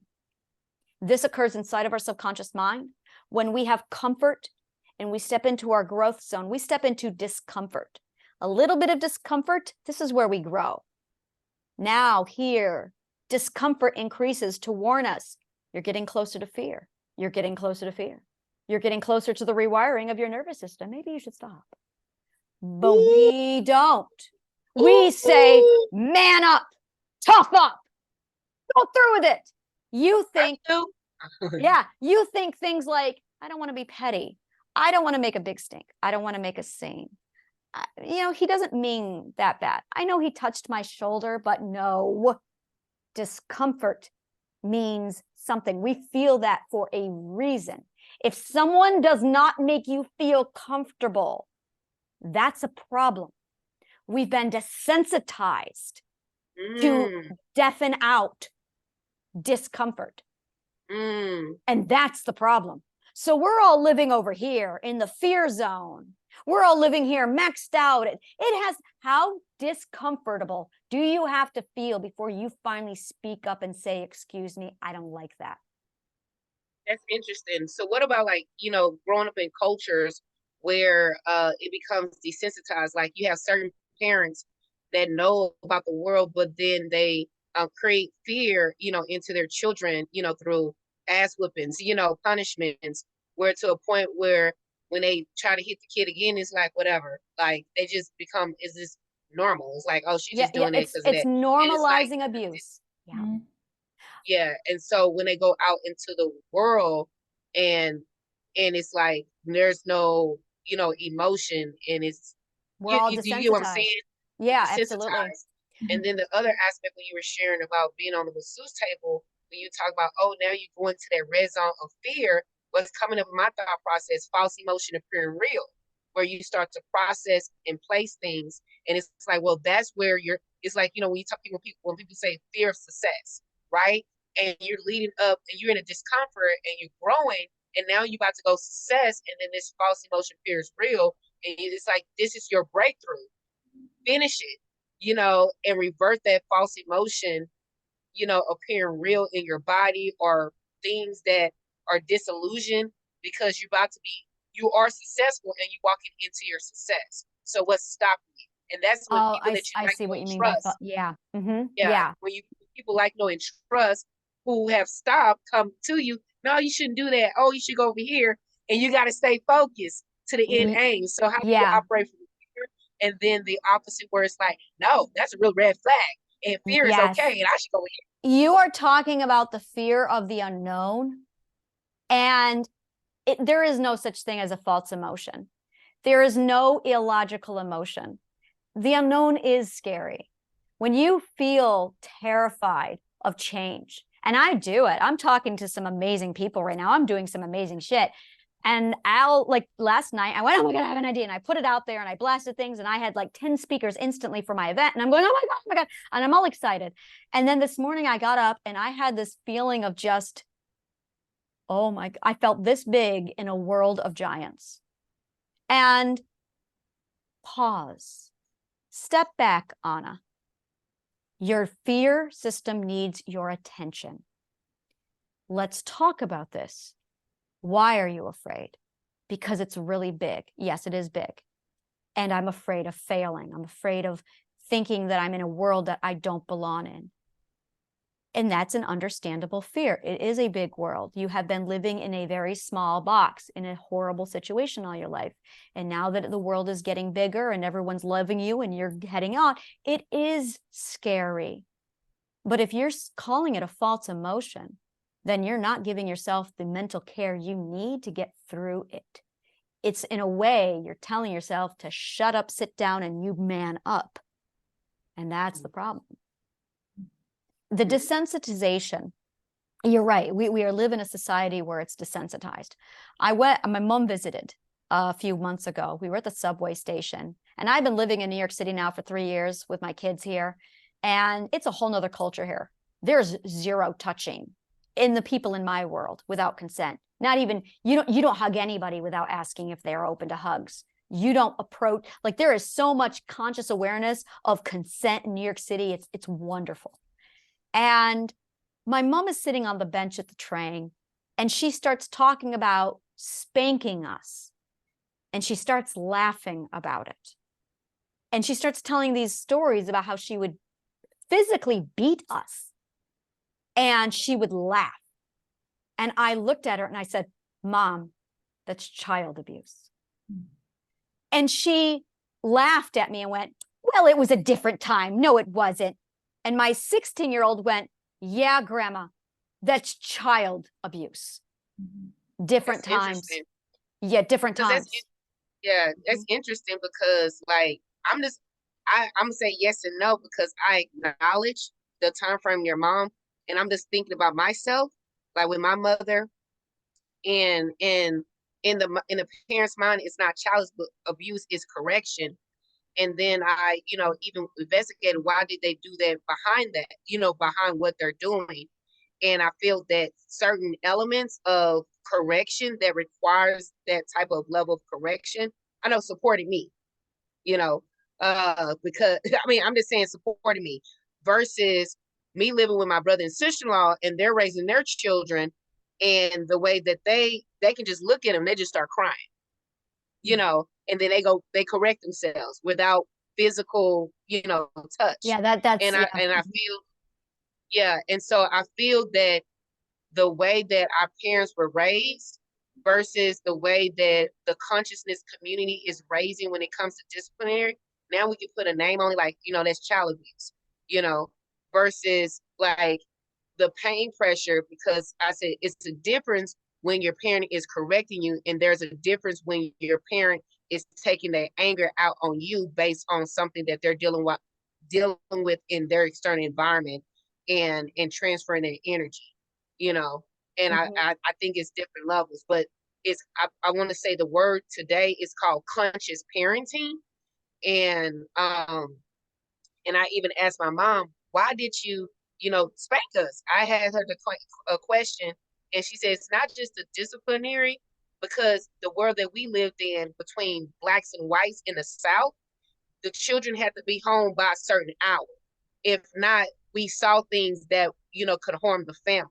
So by enforcing this type of discipline, Sudi like, oh, I got to get in the house by 5, or this, because it alerted something in their consciousness and it was a form of protection. So we discipline like, oh, you can't drink at that water fountain. So we spank them to put into that mental capacity, because our grandparents and parents did it to protect us. And I think that it carried on into us parenting and not knowing that, because that's all we knew based on our time frame. But the children raised today have better mechanisms, when it comes to conscious parenting. And so I had to look at from her perspective and her upbringing and say, okay, that makes sense, but like you said, there are different methods. I have, you've given me a lot to think about. You've presented a situation that I'm white. I've never experienced that. So I'm going, I have much to learn. I have a lot to learn. So I live in a world in my mind of you are knowledgeable. You are not knowledgeable, therefore you have to be a student.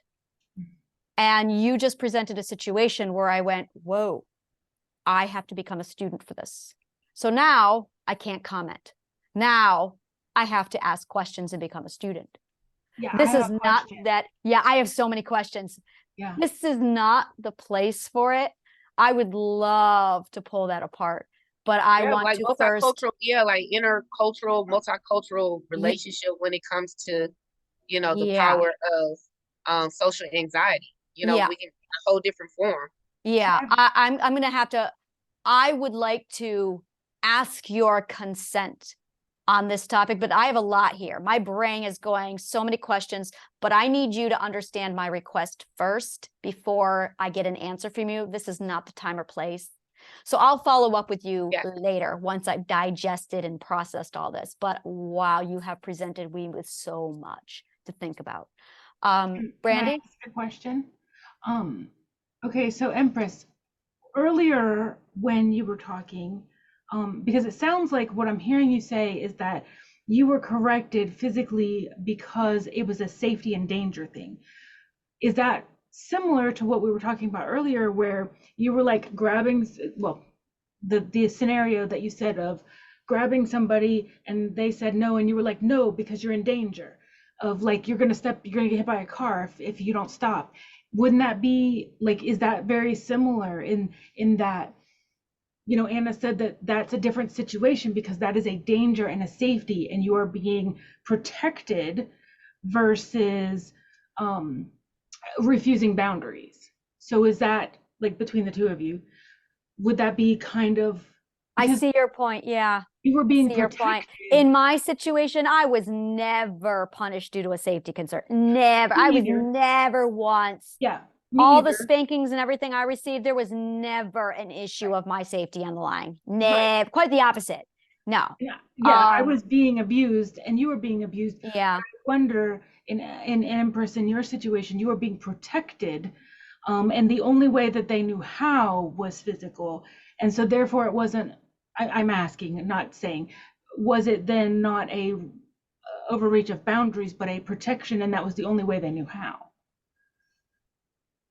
Does that make sense? So the answer is yeah, the answer is yes and no. And the Okay. reason why I can share yes and no is that from 0 to 15, I lived with my mom because she was a single parent.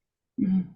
So a lot of what, I share in regards to her disciplinary of taking on the role of a masculine figure, in a feminine body, that was her way of nurturing, but also to protect for my safety.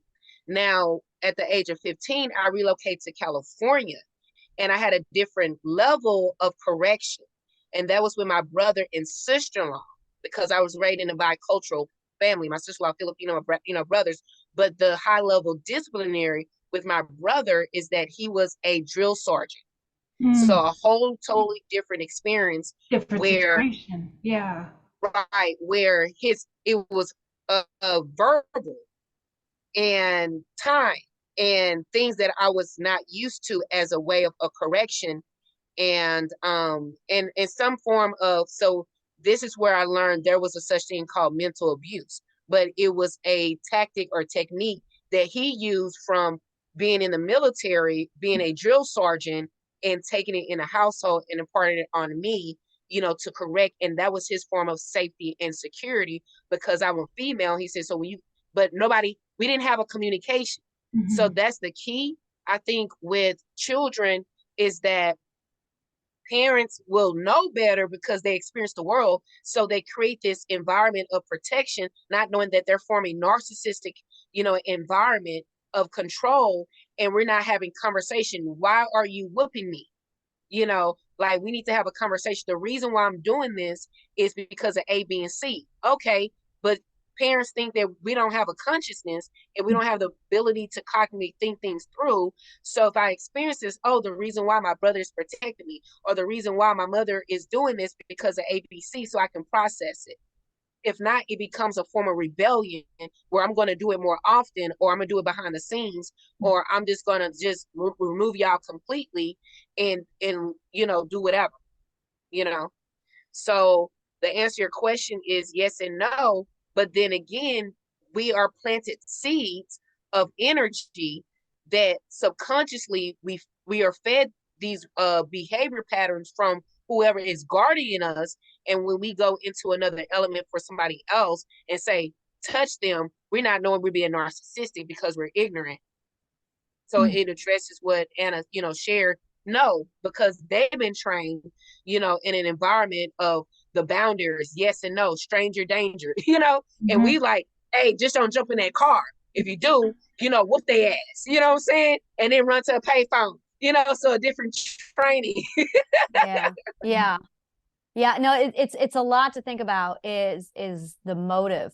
And it's in psychology, abuse is defined primarily as what result did it have on your subconscious, not the motive or the intent or the lack of knowledge or the ignorance of the person who did the abusing. You can have, and I get this so much with psychology, where people confuse bad parent with bad person. You can have a great person, really moral person who means well, but they're stupid. And when it comes to a parent who doesn't know, who's just an ignorant parent, but they're really, really moral or ethical, but they're a very bad parent. And it's not that they mean well, they're just highly uneducated or ignorant. You could have a good person be a really bad parent. And the end of the day, the question is 100%. Did you understand the why and what kind of emotional environment resulted? Did you feel psychologically safe? Now, you understand the why, you said, right? Yes, understanding. Yes, understand. For instance, when she, I don't want to say punished because it doesn't sound like punishment. I'll just say, Yeah, it didn't sound like punishment. What you described sound like it did not sound like punishment. It sounded like you need to learn something serious here because it will. Yeah. So right. It's like I don't know how to communicate. I would not call that a punishment at all. What it sounds like was very much she was looking out for you, and that was truly the only way she knew how. But when it was over, did you understand? The other thing is, did you feel psychologically safe? The answer That's is big. Yeah, the answer is yes and no. The answer is no. Growing up is why I'm always in the house. Why, the why question. Yeah. But as I became an adult and then I started to become self-aware, doing my spiritual work, doing my inner growth healing, and I'm going at these doors and seeing instances, that's when I had a conversation with my mother. Why did you do this? And she unveiled the reason why. And then my subconscious, released like, oh, it makes sense. There it is. There it is. And yep. so that's why, I feel that when it comes to, you talk about forgiveness, forgiving yourself first, but being transparent and vulnerable to ask that vulnerable question to your parents, are those that you feel that you was offended because they may had a whole different perspective. Yeah. So it's like, mom, and I even asked my dad, dad, why wasn't you there? And then it just made sense. So it was an understanding. Yeah. So therefore, the level of respect, then it's like, now I have something to move forward with versus questioning and playing this role story or victim story, where it's a story of closure. And then it creates these healthy boundaries of when I communicate, and it creates a level of vulnerability of being straightforward with Lady Anna. With, really, like you say, ask a real question. Have you been affected? Versus like, I don't know because I just know, being still ignorant. where Yeah. your subconscious like, no, like I want to fight. This shit is this crazy, Yeah. you know? Hmm. Yeah. It's abuse. And it's like, well, let's evaluate, is it, Hmm. or am I just putting my energy towards something that I'm still ignorant about? And it's not so because we didn't ask the right question, put it in the proper context. Hmm. Yeah. Yeah. No, I understand very much. So it's a different scenario. Yeah, it's very different. I'm trying to remember how we got onto this topic. I remember we were talking about false emotions and we were talking about where are we going? We were talking about networking and presenting certain questions. And then we were talking about fear of the unknown. And the fear of the unknown, especially in networking, is a huge part of that's one of the things that we constantly come to. Especially when, yeah, with change, whenever we reach out and we're stepping into an environment that we are not familiar with, that is new to us. And that's the growth. It's when you are in the comfort zone and you have that discomfort or that growth zone. The growth zone is also the unknown zone. And getting comfortable with that level of the unknown, and this is fascinating. This is where it turns over to an adventure. Oh yeah, the fear of the unknown is actually, the unknown is also adventure, and it's your mindset that changes it. The difference between unknown is fear, but when you start thinking it as an adventure, you become excited. You start to get joy. And in point of fact, if you don't have adventures, that's when you start to feel boredom. That's when you start to feel depression come in, because we must have the age of exploration. We must know who we are. And in order to do that, we have this drive to grow, to step into the growth zone, the unknown areas, and embrace the adventure and the exploration. I am huge on anytime something unknown pops up, I get excited and go, oh my God, another adventure. You'll see it when you hang around with me enough. That's what I do. Something will pop up and I'll be like, oh my God, it's an adventure. And it's a shot of adrenaline. And I run out and I'm like, let's go on an adventure. That's my addictive juice. That's my happy juice right there, is that. So once you start getting over that fear of the unknown, once you start understanding how to better manage it, understanding that paying is not immediately waiting for you outside of the comfort zone, it completely changes your mind. And a plan for navigating conversation is your primary, have your plan for how to navigate conversation, and then put yourself out there, network, talk to people, open up, give that vulnerability. Don't give all the vulnerability. Try a little piece at a time. We tend to do that where we'll throw massive amounts of vulnerability out to somebody, and you don't have to do that. Just small bits of that vulnerability. Use your low risk vulnerability to test how somebody does, to determine if you can trust them. If they pass the trust test, give them another low vulnerability thing. See how it goes. A low vulnerability would be your name. It would be something very, very, if they hurt you with it, it's not going to cause any harm. A lot of people will step into the unknown zone, throw the most big, high vulnerability, and then that person will stomp all over it, and then they'll be hurt from it. So there's levels of vulnerability that you should be giving right in the beginning, and then there are other vulnerabilities you should never be giving people. And it's once you understand this negotiation of low and high vulnerabilities with trusts and your boundaries, once you understand this ratio of exchange, you navigate social situations so much easier. And that's when it stops being a fear of the unknown and turns over to an adventure. It's your confidence in navigating networking and social situations. That makes sense. Because it's interesting. I actually, when I was doing my elevation, I call it elevation pitch. Elevate you was on my transformation journey. I said, really, it's been an adventure. And when you said that, I say it puts you in a higher vibration mindset, because when you have, it's like when you're on an adventure, you have the ups and downs for it, and like the surprises, and now you're on course. Then it's like an obstacle, so it's like an adventure. And so we're used to that. And I said, have you rolled a roller coaster? Well, sometimes our lives are like that, but we like to go to those things and we pay for it. Yeah, exactly. So, and it's Exactly. like, wait, so my life been an adventure, right? So then now you come into the fear of the known. That's where Empress abode, and like you say, what I hear with you saying, Hannah, is that when it comes to networking, if this is like some people who are moving from the corporate and building their business and tapping into networking events, they don't have a kind of like a what to do list for as in navigating. This is where they come to Lady Anna to remove any social anxiety because they're so used to behind the office. And for those who've been so like, people person out and getting online, it's like it's a no-brainer to us because there's no anxiety. It's just that how can we manage our vulnerability because we're getting people from different areas, from different area codes, coming in from different energetic stances. Yeah. And so that's where you come in as the expert on how to balance, Empress Goddess into a vulnerability because some people can be too much, and for people like, oh, I get it, I align with you, and some people like, I just want to get to know you.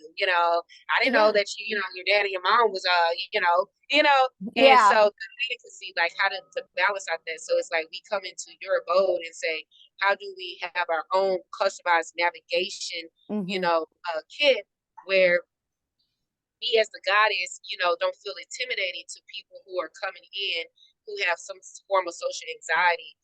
And if I invite, Anna to a network and she feels comfortable because she knows me personally and she knows the type of energy that I carry. So I just don't push her, go to this by yourself. She's fully aware on what to expect. Or I may say, hey, is it Brandolyn?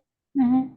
Brandolyn, yeah, I might say, hey, Brandolyn, I won't be there, but this is what to expect, at this networking. And if you go ahead and set your profile, you won't feel embarrassed when it's time for you to present.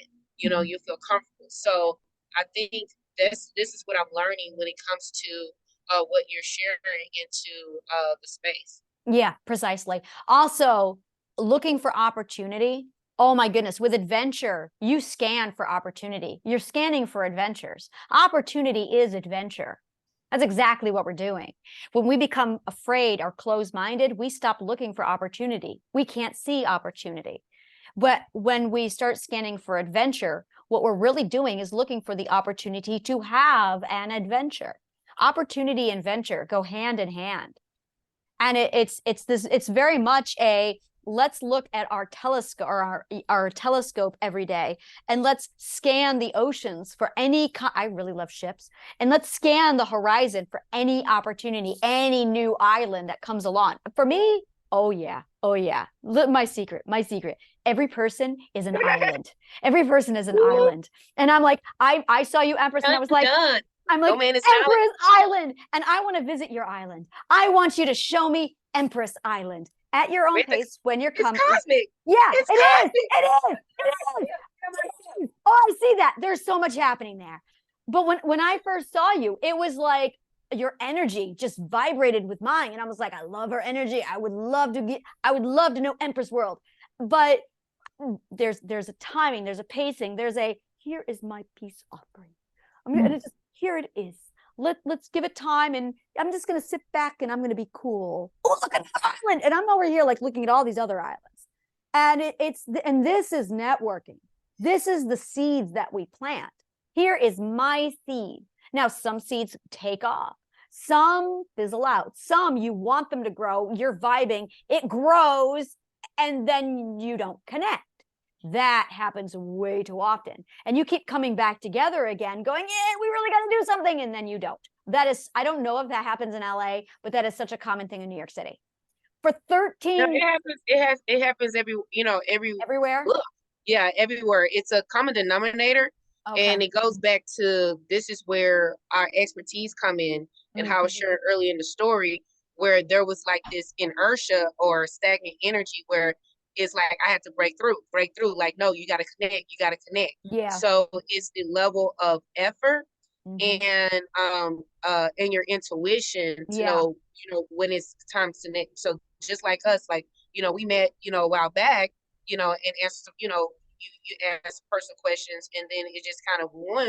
And at the right time, you showed up with Gary, then this, and then we were on the platform, and then you made your offering, and then I'm like, oh, you should be here. Like, I'm speaking here already. So the I say the universe naturally vetted us in Mhm. regards to what we can collaborate, and then going within ourselves, how can I, show up, or Yeah. what are my ways of being of empowerment? That's why I Mhm. say wear your crown, Yeah. because Yeah. I hear you, but I don't, you're not speaking, but I hear you.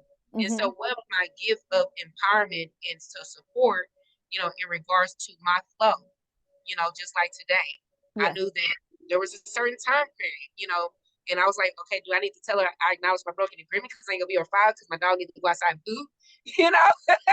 And still show up. And then when I got the link, it was slow in the email. And I was like, I don't want her to think that, I forgot about it. And then I start thinking, well, maybe, divine timing, I'll just go to the next one because I got another appointment, right? Mhm. Mhm. You know? And so, like you say, it happened and I'm here. So I'm just giving you a live feed example, when it comes to people connecting and collaborating because Mhm. things get in the way, Mhm. Yeah. and Yeah. it's like, is it coming from our subconscious of succeeding? Mhm. Does it come Yeah. from our subconscious of I want to collaborate, but I'm a little bit, So do we materialize these scenarios that come in for us, like, whew, or is it something like, yes, I need to pay attention to, or is it something that I need to break through? And Yeah. I'm grateful that I'm here because my other appointment say, hey, can we push it forward to another time? And then Mhm. I know I got to leave soon because my other appointment, we do have a schedule. And I said, it's perfect because I get to learn more about Anna's expertise and I feel where her level of expertise is. And I'm like, oh, when we go back to the next virtual event, I'm like, y'all need to experience Anna, go to her next True. workshop. It's amazing. That's a word of mouth because I see where you're going and I can see the collaboration of growing. Mhm. So that is what my experience or my testimony, live, y'all. This is live, you know what I'm saying? What's up? What's up? Go check Anna out, the lady Anna with the crown, and that's what I True. just do. Yeah, no, and that's it exactly. And you bring up a great point with forced connection, and it's this forcing it is. And now we're back to the marketing. Really, that's what marketing is. It's forced connection.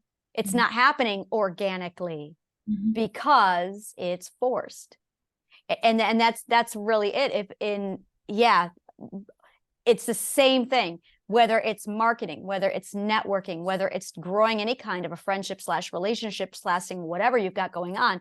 It's either going to happen organically or you're forcing it. And it's really interesting to see. Yeah, just becoming aware really changes the game.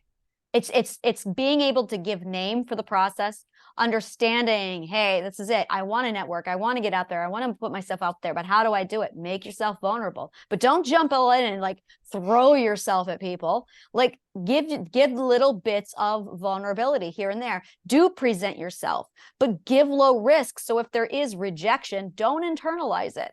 Understand that, hey, here's a seed, here's a seed, here's a seed. Hi, this is Anna. I'm giving you a moment to So give connect. yeah. Mhm. So when you say give low risk, so like say for instance, if you have like a book and it's, give nuggets like the 10 top ways of reducing social anxiety, it's low risk, but it's an offering. It's something that you to give. It's not giving your whole formula away. Right, exactly. Precisely. Yes. Yeah. And it's so many people will put so much out there right off. And we see this with the That's dating and scene. Yeah. I'm one of them because I'm like, Yeah. they need to know that I'm real and I'm genuine. And people are like, this is too good to be real. I'm like, no, it's real, Yeah. experience. And then Yeah. it's like, okay, now as I'm hearing, like, oh, don't just be like, hey, shaking on what you gave you, be like, just show the little morose, like, woo. Yeah, this is my knee. This is my knee. And that's an exact, oh, I'm loving this. This is it exactly. This is my ankle. This is my ankle. And then later, this is my knee. And that's all you get. That's it. But there's people, and I'm so going to run with this. There are people out there who are like full nudes. There you go. I just met you 2 minutes ago. But I And mean, I'm being real. I get to play both ends because I was that person, free spirited. When you Yeah. get rebirth and know who you are, and you are vibing on all these levels, you're Yeah. like, fuck what you telling me what I need to be like. Yeah. Fuck the conformity. I'm a unicorn. You know what I'm Yes. saying? Yes, And then my everybody's like, people. like Yeah. woo, woo, woo, woo. Yeah. And then when I came back to Texas, I was like, they're like, put some clothes on. I'm like, what do you mean? Yeah. Cali is here. You know what I'm saying? And that is the summation of my childhood. Like that's it. Yep.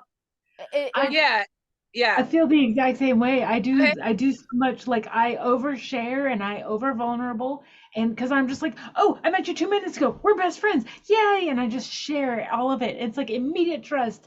And then it's like they haven't earned that. Stop it. There Pull you back. go. Oh, and that brings up a fantastic. This is one of my favorite Oh my sites. God. Like, look, like this is tight. You know, I'm like, Oh, look, like we done this- slumbered after dark. Yeah. Yeah, this is a massive like cycle that we get into. You Mhm. get hurt, you withdraw, you're starved. You're going, oh my God, I wish I had people. I'm so starved. I need people. People, oh my God, love me, love me, love me. And you throw yourself at the people, and then they go, whoa, you're coming off way too strong. And they reject you, they walk away. You may have thrown yourself at a really abusive person, and you're going, this is why I hate people. People hate me. This is why. It's because you're not trusting the right people. You are jumping at anybody. You're coming off way too strong. You're giving all of your vulnerability. You haven't tested them to see what they'll do with little itty bitty vulnerabilities. Mhm. You're not using boundaries, and you are internalizing everything they do and say. Mhm. And as a result, you're That's taking it interesting. all in. Oh yeah. Right. That's Yeah. interesting. That's interesting because now with my awareness, and I know ladies, I do have to go, is in this awakening is that there is a space, where we can be fully ourselves, Mhm. where there's, we don't have to censor ourselves Yeah. because that's a safe and sacred space. And most people call them inner circles, private clubs, because those type of networks or net worths, have done the inner work to expose themselves, where in That's it. confidence, when we walk away, there's an integrity behind that close-knitted Yes. group. Beautifully said. That is it exactly. They have done the work that we don't see. They So have earned it. Yes. Exactly. We're gonna wrap it up. It's been 2 hours, so thank It was you. powerful. Thank you. Thank I know you. I apologize. I came in like 5:30. Like, what's up? Do another 30 minutes for me. Yeah. Oh, I love it. No, thank you so much for sharing your energy with us. Thank you so much. It was great to Thank you, meet ladies. you. Nice Yeah. to meet you. Bye for now. Thank Much you. love. May the kindest of words always find you. Yes, it will. I receive. Thank you. Back to you. Bye.